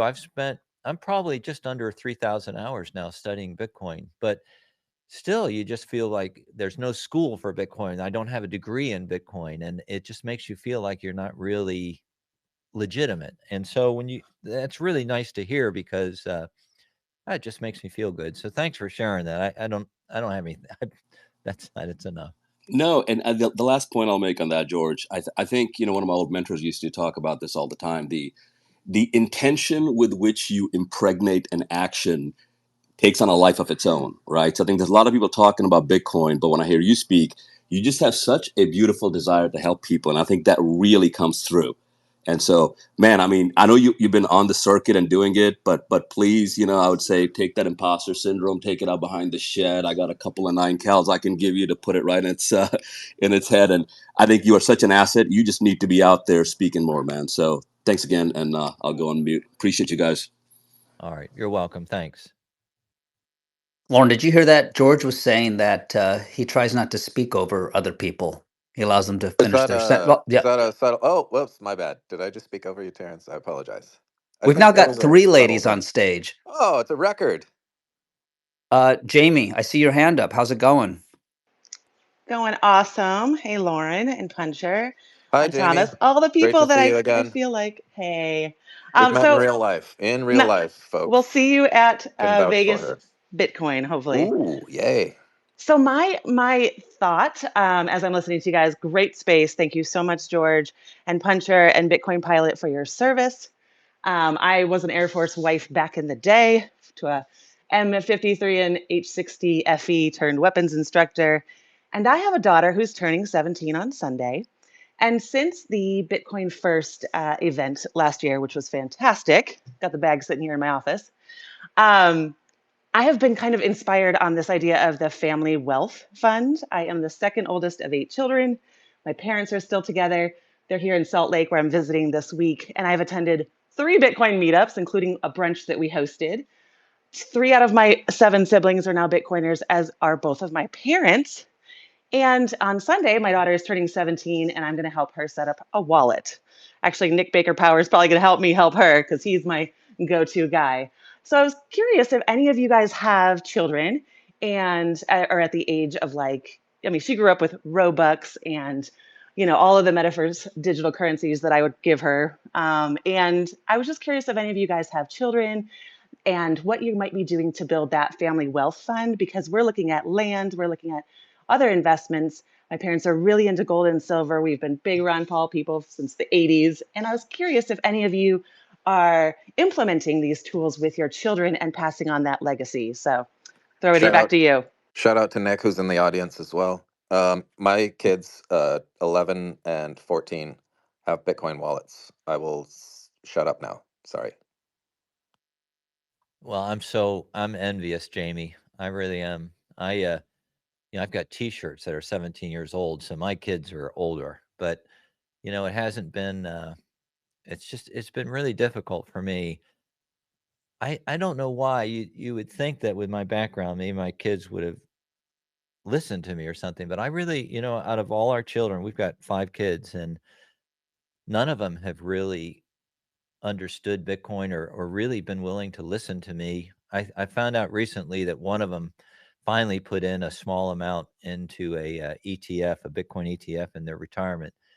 I've only got one son-in-law. He actually grokked it, but the rest of them haven't, and it's always made me feel bad. It's made me feel like I've constantly am questioning whether I did just a really bad job of trying to explain it or something. But I'm really envious, and I just think that what you're doing is it's just like what we all hope for. I mean, that is anyway, I just that's really cool. Jennifer, I see your hand. Hey there. Hey guys. Thank you for having this space today. This is great as always. I've really enjoyed this show each day, and I try to hang in there while I'm in between fiat meetings, which I'll have to, for my fiat job, I'll have to go to in a moment. But I wanted to ask, I think just in general, your background, just really brings a lot of legitimacy to it. There's so much shit coinage and, stuff going on out there. It's really hard to know. As I've said on the only other couple times I've spoken on some spaces with Gary is that, generally speaking, for women, it's tougher to know what is what. We're very cautious, conservative, and we want to know what we're, doing is correct. And I've been, very much in the TradFi world preparing for retirement, but watching, Bitcoin on the side and all these things that have happened. My kids are in college and they're eating the narrative, hook, line, and sinker that it is still, you know, um, black market money and it's a scam and all these other things. And so it's very difficult. Not been able to orange pill them despite my efforts. And I'm looking at a post right now that Kathy Woods is adding, Solana to ARK Invest. So there's so much out there in the TradFi and in this space. And I think Dark and Puncher and you guys over the last year or so, listening to y'all and Gary, of course, I know now that there is, really purity in the Bitcoin. And now I understood it. And it clicked when you said protocol just a few weeks ago. And I was like, okay, this makes a lot of sense. And now I'm trying to understand a little bit more about the network and the technical aspects about it. Setting up my cold storage wallet was difficult enough, and I've scheduled with one of these Bitcoin mentor networks, and I hope that's legit. So it's there isn't anything out there where you can say, "Hey, this is the go-to place," and you've really got to separate the wheat from the shaft. And I just wondered what you would advise people to do when you're trying to make sure something's legit or not. So I appreciate it. Thanks, guys.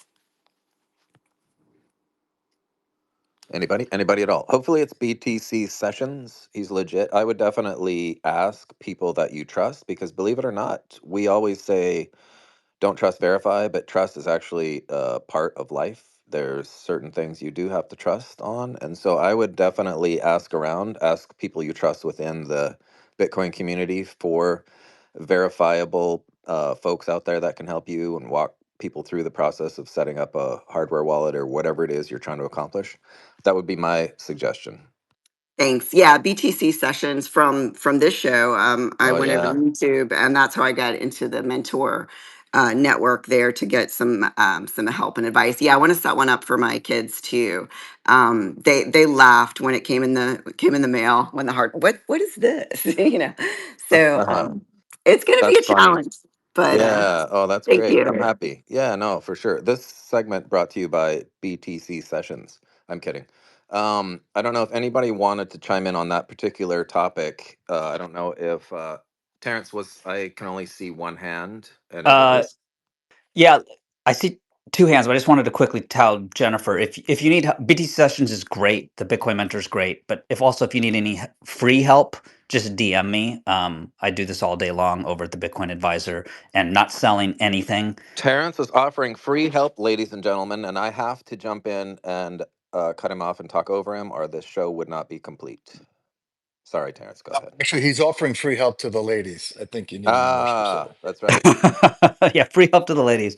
But yeah, no, I love getting people off exchanges into self custody and teaching them about the different ways to do that. So and kids too. So feel free to reach out. I also sent you a DM unsupervised, but I don't see you here anymore. Okay, Nick is giving lots of laughs. I'm not sure why, but let's go to Vinny Bitcoin because your hand is up. Hey, thanks for having me. George, I just wanted to jump up here and share my appreciation for you and thank you for your time. And um, yeah, one of the first interviews that I listened with you was when you were on a podcast with Robin Sayer.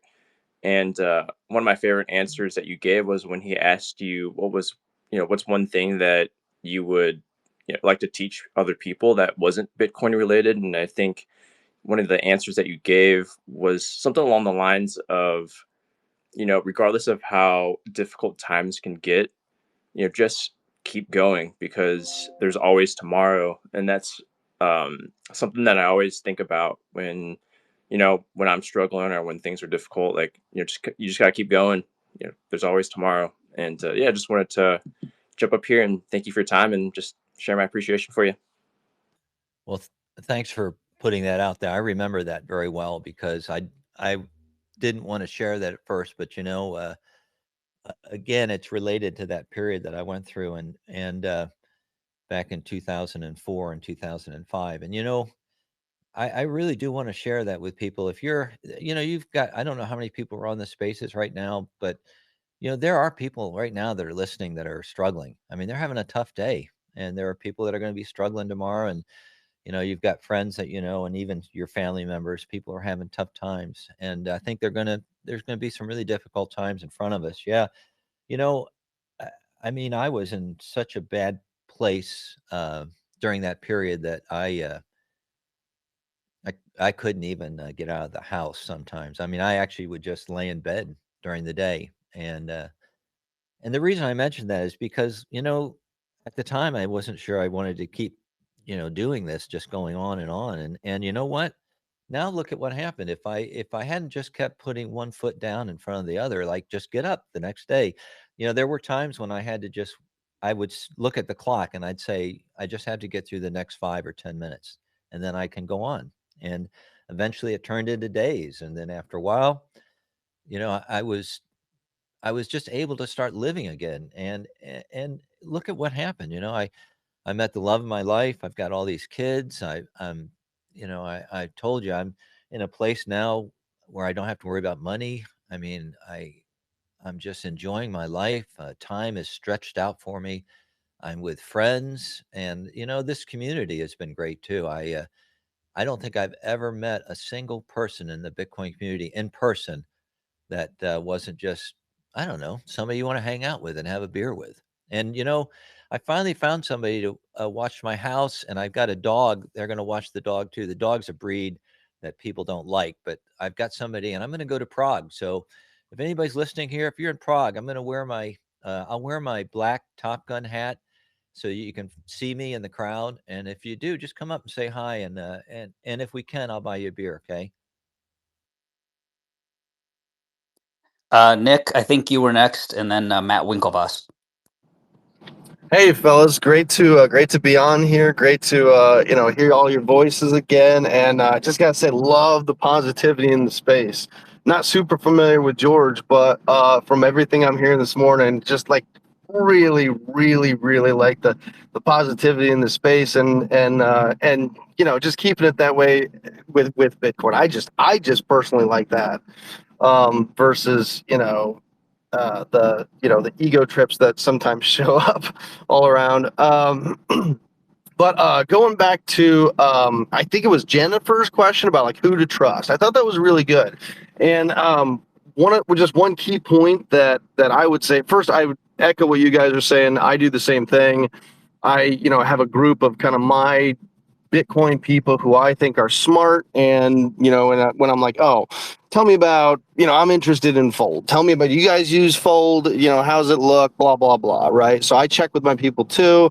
And then the other key point that I just want to bring up is, depending on the service, check for reserves, right? And that might not be applicable for everything in Bitcoin that you're looking at, but but if it's applicable, definitely check the reserve status.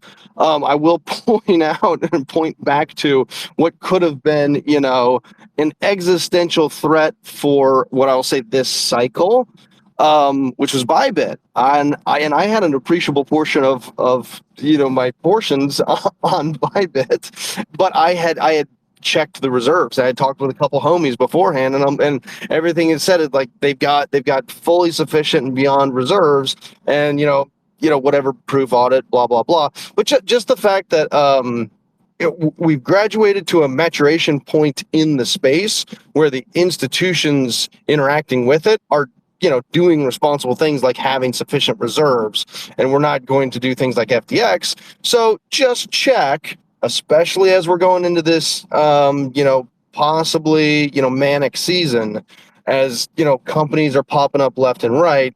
Just check, hey, where do they stand financially? And AI is your friend. Just put it into Grok, and that usually is pretty good. So that's all I got, guys. Thanks Well, so much for that, Matt. I appreciate that. yeah, I'd say real quickly just on that, like, I mean, to me, the reserves, to me, just look at all the exchanges as grocery stores, Jennifer, right? Go in, get your groceries, but take them home. You're not going to leave them in the cart at the grocery store. So, yeah, you gotta interact with an exchange to obviously get your Bitcoin, but reserves, schmerves, just get your Bitcoin and self-custody it as it was meant to. That is Um, I, ideal. Absolutely. I agree with that yep. 100%. Okay. Matt Winklevoss, I think you had your hand up, and then Jason. So my last piece of advice was to dump out your expenses for like a 90-day period and categorize them to understand where your money is going. I think in addition to that, you need to turn on automatic contributions to both your savings, which I know this is old advice, but most people I talk to don't actually do this, which is wild to me. So you should just be paying yourself first before you pay anybody else. And then you should also have an auto contribution to what I call my BTC stacking fund, but you might call it your investing fund. And this way you're constantly gaining Satoshis, and you're constantly, looking at your expenses, and you're constantly saving for the future. Now, savings, let's talk about that for a quick second.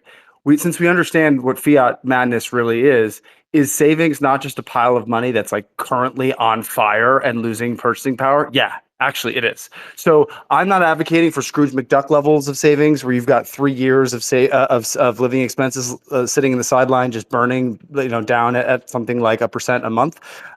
But I think you should have at least 6 months of operating expenses tucked away, as expensive as that is to watch that money burn down. And trust me, when BTC dropped into the low 80s and the high 70s, I was so tempted to go into my savings to deploy extra NOS and gain even more. But it's all about staying in the game and surviving long enough to enjoy the next rip. So start with defense. That's what wins championships. Watch your expenses, understand where your money is going, and then continuously contribute to your savings stack, and also continuously contribute to your investing stack. Matt grew up without a space bar on his word processor. Jason, let's go to you. Man, thanks for having me. Just wanted to say what's up to everyone. Jason Gnarly. I go as the Bitcoin DJ. I wanted to say, George, man, I love your content. I think I first saw you with Preston. Preston, I could be wrong, but great energy, and just you're one of the people I always show to. In a sense, just like the other guy was saying, non-Bitcoiners or non-coiners, you just have a way of breaking it down, and also just a good all-around insight for I think for non-coiners it really does resonate very, very well. So I just wanted to say shout out to you, And to Jennifer, the only advice I would have is Bitcoin only everything. I love that you made a little joke about Kathy Wood adding Solana to her our investment thing or whatever. But I think that just Bitcoin everything is the way to go, from hardware wallets to exchanges to education. Shout out to Bitcoin University, Matthew Cratter. He's done a tremendous job over there. His YouTube channel is all free content. And then he has a paid course you can join, which I was on for a little bit, maybe 3 months. And it was just insanely educational. So I recommend that to everybody. Thank you guys so much. I just wanted to say what's up. And yeah, I really appreciate the space. Yeah, thank you guys so much. Peace out. Jason's working on an intro for us, so we'll have our own theme music. So that's kind of cool. So we look forward to hearing that. He just sent something over, so we'll listen to it after the space and send it to a couple of you guys to give some feedback on. Terrence, back over to you. Karan Rystone, I like that, Karan Rystone. I'm officially going to get it changed. the original Bitcoin. The one, the only. Just a question for George, and my apologies if you guys discussed this. I joined the space late, so feel free to punt it if it's already been talked about. But George, I'd love to get your thoughts on two topics. One, like how do you think about MSTR versus Bitcoin? And second, what are your thoughts on the 4-year cycle? I know you've spoken about it a couple podcasts. Just would love to just get a bit more dialogue from you on that if possible. Thanks. Yeah, I'd like to talk about that. I really would. For one thing, MSTR, I mentioned this at the very beginning. You weren't here for this, but, in my mind, and I could be wrong, I don't know if this is true, but in my mind, probably a year and a half ago, so back, you remember when Michael first started getting into Bitcoin? It was 2020, and at the time, I ended up buying quite a bit of shares, and they were really cheap. I mean, this was before the split. I think they were like maybe $20 or something. I don't know, but the thing is, they just kept going up and up and up, and I sold them. I sold everything. It's just like an idiot. And but again, a couple days later, I'm sitting in front of the computer. I remember thinking, why did I do that? And I could not come up with an answer. So I started following MicroStrategy pretty closely. And about a year and a half ago, I just had this epiphany. I thought, oh my God, he's not putting all this Bitcoin together so he can sit on it or play around it like Uncle Scrooge in one of the old cartoons, swimming around in gold coins.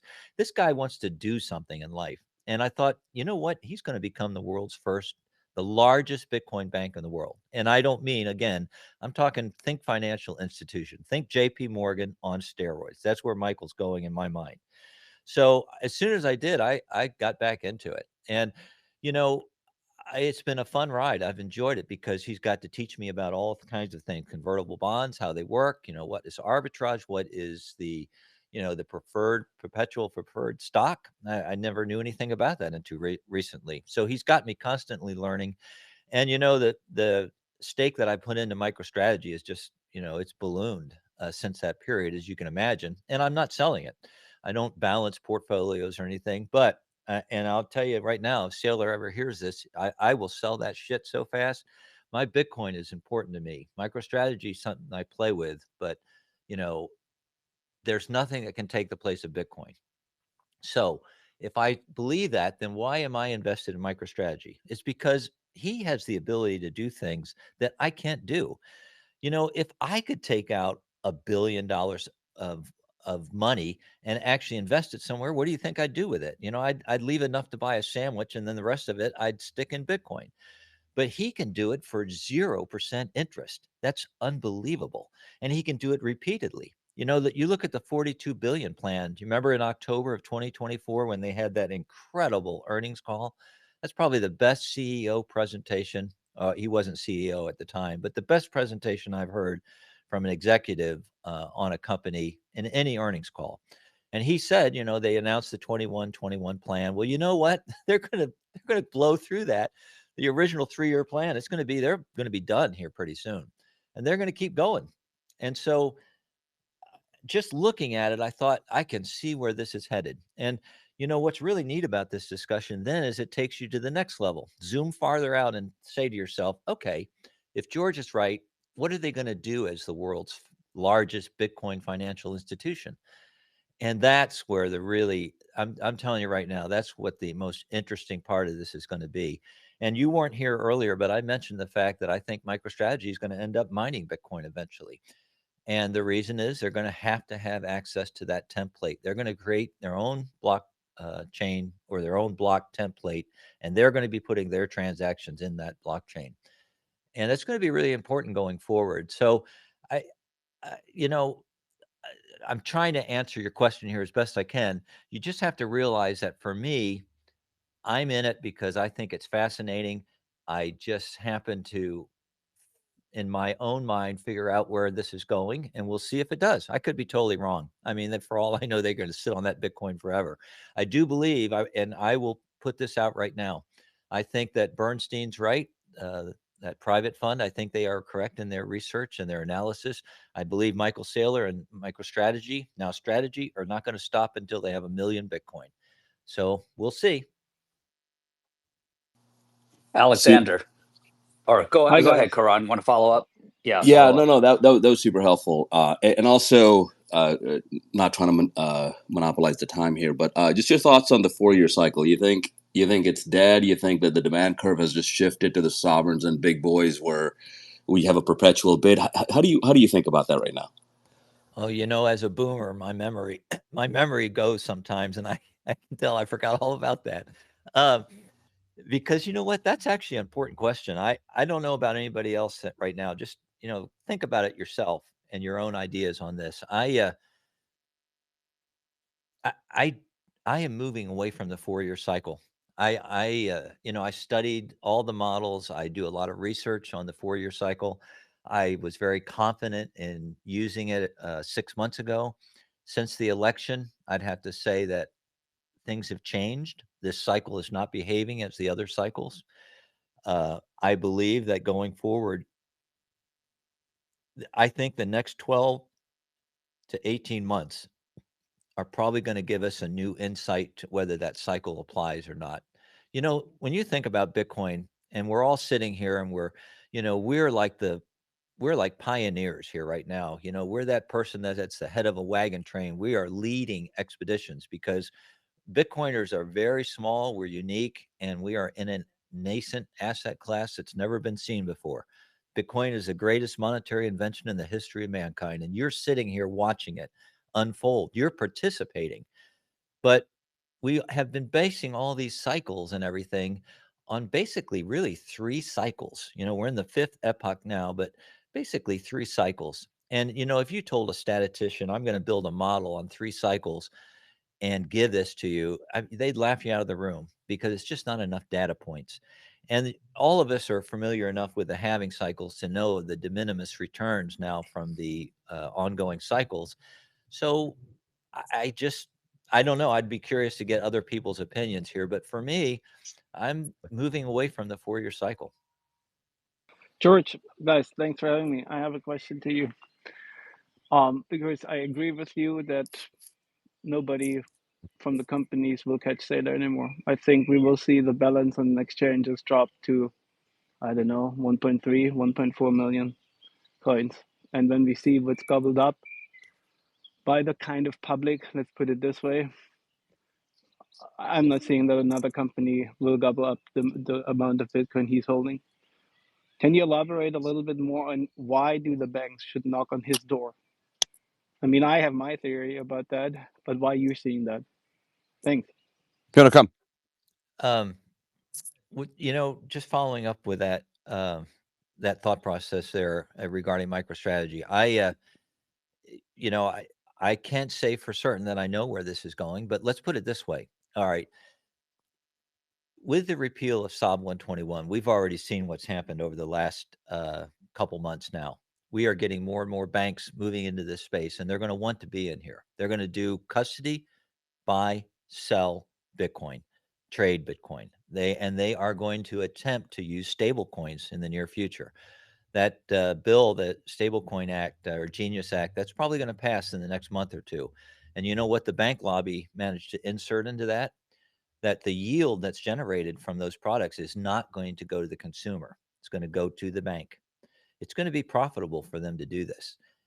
If we believe that Bitcoin is the pristine collateral of the world, unencumbered, with the greatest final settlement layer, as I mentioned before, discussing Russia and oil trade settlement and the Russian finance minister and what they've said. Who can stop Bitcoin? Putin answers, nobody. So if it really is what we say it is, and that it's going to become something that all banks are going to want on their balance sheet, and that they don't have to offset now with cash, then everybody's going to want it.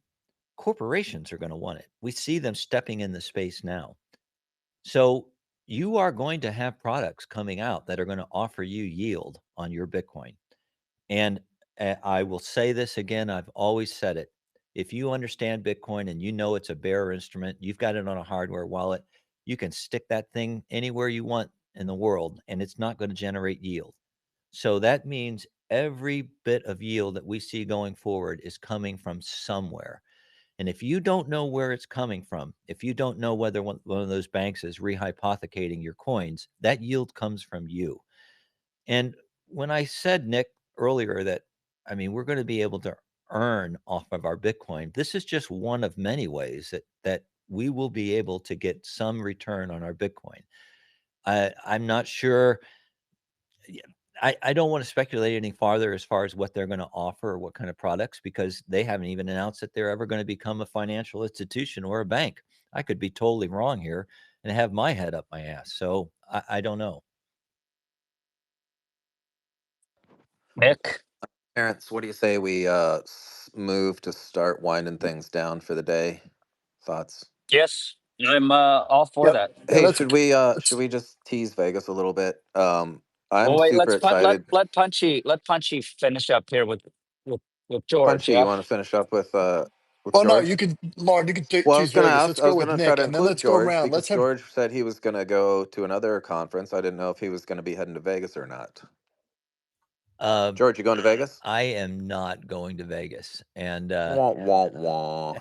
It's well, okay. We forgive you. I'm trying to I'm trying to concentrate on like smaller venues where I can really meet people and talk and have a beer together and goof So you off. should And come to Vegas because George, we will be having some side events. I didn't even buy a ticket for the main event there. I'm actually planning the same thing because I'm in total agreement. I get a lot more value out of doing exactly what you just stated. So I'm with you on that one. With that, people have been that aren't coming have actually been even donating. I got a donation yesterday of the equivalent of about 250 US dollars in sats, of course, because he cannot come. I don't know if he wants his name thrown out there or not, but it's one of the regular listeners to either buy drinks for fellow plebs or pay for a potential venue. So it's coming together. We got Eric down in the audience, who was in the audience, who's actually putting $1,000 towards the bar tab. So we will be having these smaller meetups that you speak of. So maybe we kick it back to Puncher. Go ahead, George. I saw you yeah, come off why don't mute. we Go ahead. go? well, I was just going to say, send me a DM on that. I actually am interested. Yeah, it'll be fun. Lauren's in charge of our marketing department here at Bitcoin Well, today. Lauren So wants to just enjoy mission himself. So we're accomplished. trying to make this as, we don't want responsibilities and don't want it to be a work trip. We want to just hang out with fellow plebs, shake hands, have a drink, and just enjoy the hell out of the networking and the community. So hopefully it can be simple and yet super fun. So that's kind of our aim. We don't want to have to be standing at a door checking tickets or put a lot of work into it. Hopefully it'll be more a thing of like, hey, guess what, we're going to meet up at such and such a place at such and such a time, and guess what, some people have volunteered to pick up a lot of the tabs. So that's kind of the way it's looking, but who knows, there's still a couple phone calls that are being made, so we'll see what happens and we'll keep you all posted. Yeah, sounds good. And George, just a little back history on Bitcoin today. It started out as a spaces called Bitcoin First, but Well, it we tended to don't say start to that get word like, here, and we'll back it up even farther and actually just sorry. say Fred Krueger. And then it got something else happened, and it just poo hit the fan. And go ahead. it started getting centralized, and we didn't want that. So we're kind of like loosey goosey here, and somebody's got to do all the hard work of setting up the spaces and stuff, like Lauren. But we would love for you to come back anytime you're sitting around, you got nothing else to do. 8:30 to 10:30 Eastern every day, Monday through Friday, and then we'll usually fire Pacific. one up on the weekend too. Oh yeah, 8:30 to 11:30, 8:30 to 10:30 Pacific. I'm out here in Scottsdale, so sorry about that. So anytime you want to jump in, George, 5 minutes, 10 minutes, an hour, 2 hours, we'd love to have you just to get your thoughts. Why don't we go around and get everybody, like some last words? I know Nick had his hand up, and then we'll end with George, and then we'll call it a day. Yes, sir. First plus one on the small gatherings at the big conference. I think that's what I ended up doing at Nashville, was just hanging out with the like the small crowds, and I met some people from near me. I met some people from far away, and yeah, small venues at big things are definitely a thing, and it can be a really good time. Love what you guys are doing. Let's keep it up. Nick, I'm not going to. I remember a small event in Southern California that may have involved some of Eric V. Stack's finest herb, Indeed. where Product. yeah. I Oh don't yeah. partake of the herb personally, but I do not judge whatsoever. I believe in freedom. So it was quite wonderful to be a part of that small group of Bitcoiners that were enjoying the Yep. herb, but it was a good time, and it was nice to hang out with you on that such occasion, Yeah. Nick. Yeah. And No, by real the good way, time. didn't Eric V. Stacks do something with Robert Breedlove? I haven't seen it yet. I'm eagerly Yeah, awaiting it. he did recently. Let's see here, probably a week and a half ago is when they recorded, so it should be coming out fairly soon. Oh, that'll be great. Jethro, how long after you recorded with Robert did it go live? Do you Yeah, I remember? think it was about 3 weeks. Okay, so he didn't shelve our buddy Eric. All right, sorry, Terrence, you're good at this. Why don't you go around? Oh, Nick, go, and then Terrence, you got it, and I was Lauren, just be going to quiet. agree with George on the yield. That was another thing I was going to bring up on things to watch out for as this cycle gets wild. And then I agree on the 4 year cycle. I would look closer to M2 and the quantile model. And I agree, if no one can catch Sailor and Bitcoin is pristine capital, then he's going to have the most money in the world. So it kind of plays out. And I don't know if George saw this, but I saw a clip of Saylor saying, just like not formally, right, but that he did have intentions to kind of do the bank thing. So 100 on that. Yeah, I tend to agree with the 4 year cycles, meaning I do believe there are 4 year cycles, but I don't think that they are going to rely as much on the halvings, obviously, as they have in the first, like, especially the first three epochs. There's always going to be a supply crunch, and miners are going to have to adjust, the ones that haven't been the most efficient, which is, a great mechanism.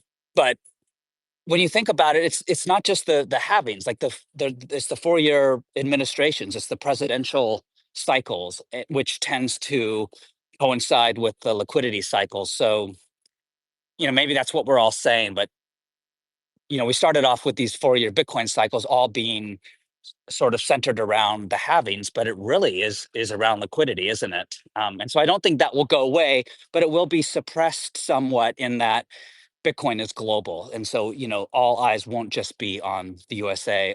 Eventually, those are my 2 cents. Why don't we go to you, Karan? All right. We just wrapping up.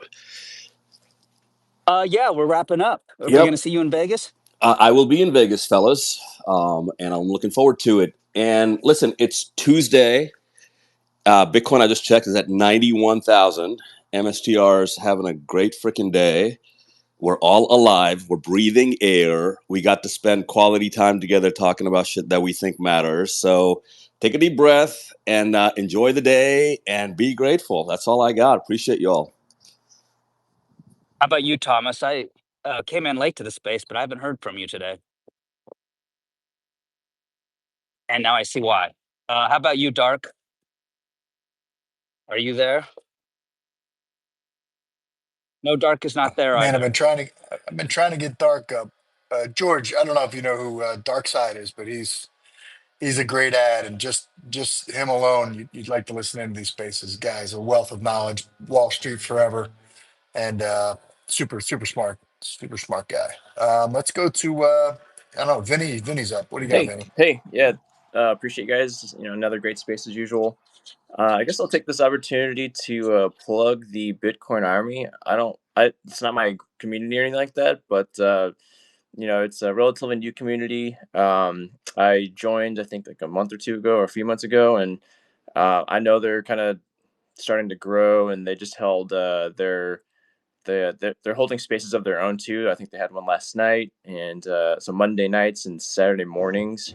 One thing I took away from it last night was that when you kind of start learning about Bitcoin, you're kind of almost on an island, right? Like a lot of people in your immediate circles, they have no idea what Bitcoin is, and you try to tell them about it, and they look at they look at you like you're crazy. And so there's a lot of value in joining these communities on X and participating in these spaces because it kind of helps build your conviction, right? You're finding people that share the same beliefs, and and are like minded, and yeah, it makes you feel less crazy. I guess is kind of where I'm going with that. But yeah, check out the Bitcoin Army, and if you're just looking for normal plebs to hang out with, and I'll yeah, have a great week. Thanks, everyone. Awesome. And we got him up. Dark Side. How you doing, buddy? Doing good, man. I just wanted to first say, George, thank you so much for your service. What an amazing job you do. And, I've been checking out your work.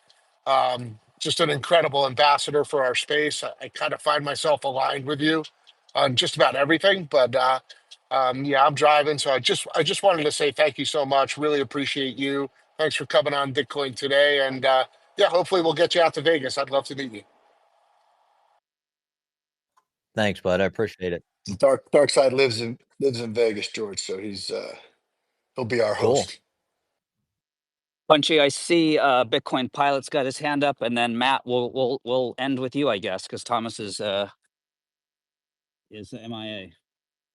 Yeah, I knew Uh, you. I wasn't sure if you guys knew if I was still here or not, but I just want to say, George mentioned it. We've all been through it where you've tried to orange pill somebody specifically, or you don't understand why somebody won't listen to you or listen to you about Bitcoin. But from my personal experience, we're entering another period where maybe we're going back up, and that is the time when people will come to you. Take advantage of those times when people come and ask. Be humble. Uh, and be that person that they can lean on for education and information when somebody's interested. Realize what a gift that is, because most of the time, you're yelling into the void, and there will be times now where people will actually come to you and want to know and want to ask, and be grateful for those times, because they're rare and they're fun, and it's a time where you get to start to help change somebody's life.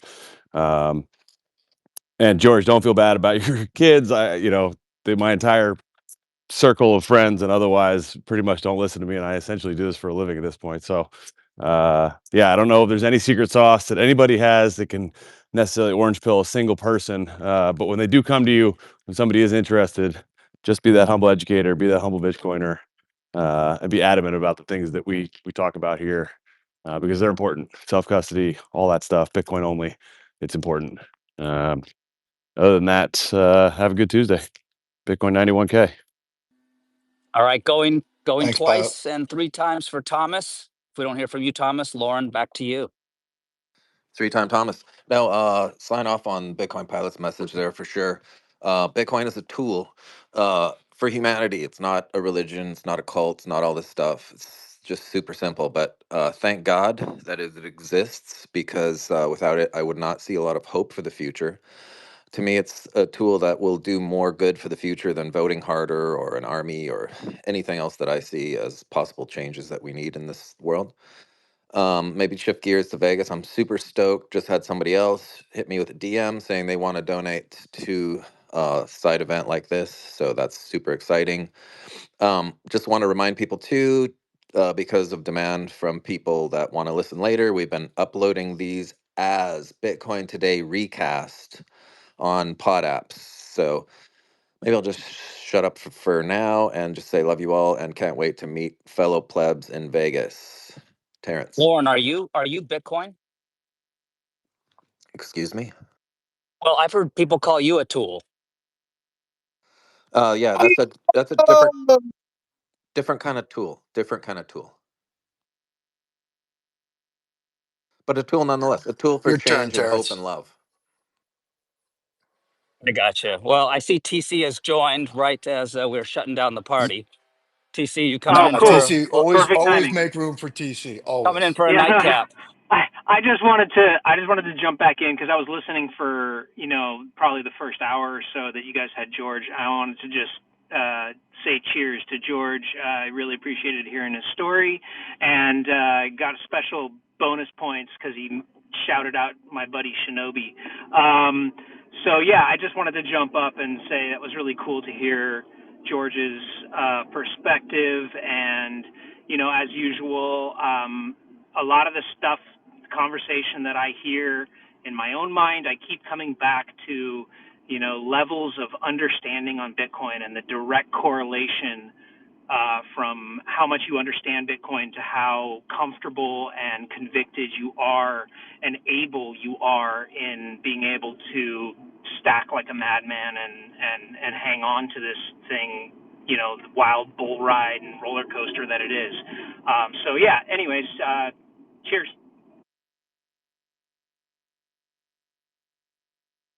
Do we have outgoing music, Lauren, or we just sit here like idiots? What about you, sir? And No. Puncher? Yeah, we got to go. And we got to go to You, Terrence, George. me, We and got to then go to our George. guest. Come on, Terrence. Get with the Oh, program. my out was just assessing the 4-year cycle Oh, conversation, and I missed George. Unfortunately, I'm 10-4. gonna go watch Top Gun, so I even know what that means. And Ooh. I mean, is he Tom Cruise? I don't know what's going on yet, so I just came in There's a late, really good but I'll figure Jocko it out. podcast He's about it if Goose. you want to learn about the school. All I right. actually had a So college buddy, a fraternity brother who went into Top Gun, which was kind of cool. Now he's a Blue Angel. very cool. Very cool. Blue Angels, we make fun of those. Those guys go away for like 3 years and do nothing but fly formation, don't even operate the weapon systems. And then they come back and they don't know anything. And we treat them as such. But they got to wear tight blue I'll let him flight know. suits. I So love that. that's cool. Yeah. Yeah. So anyway, They got the as always, ladies, though. They got the ladies. I don't know about that. So, although this is a funny story. Hey, George, I went with a guy when I was at flight school down in Kingsville, and the guy's call sign was Dude, Mark Clue. And we flew an A4 to Oshkosh for the air show.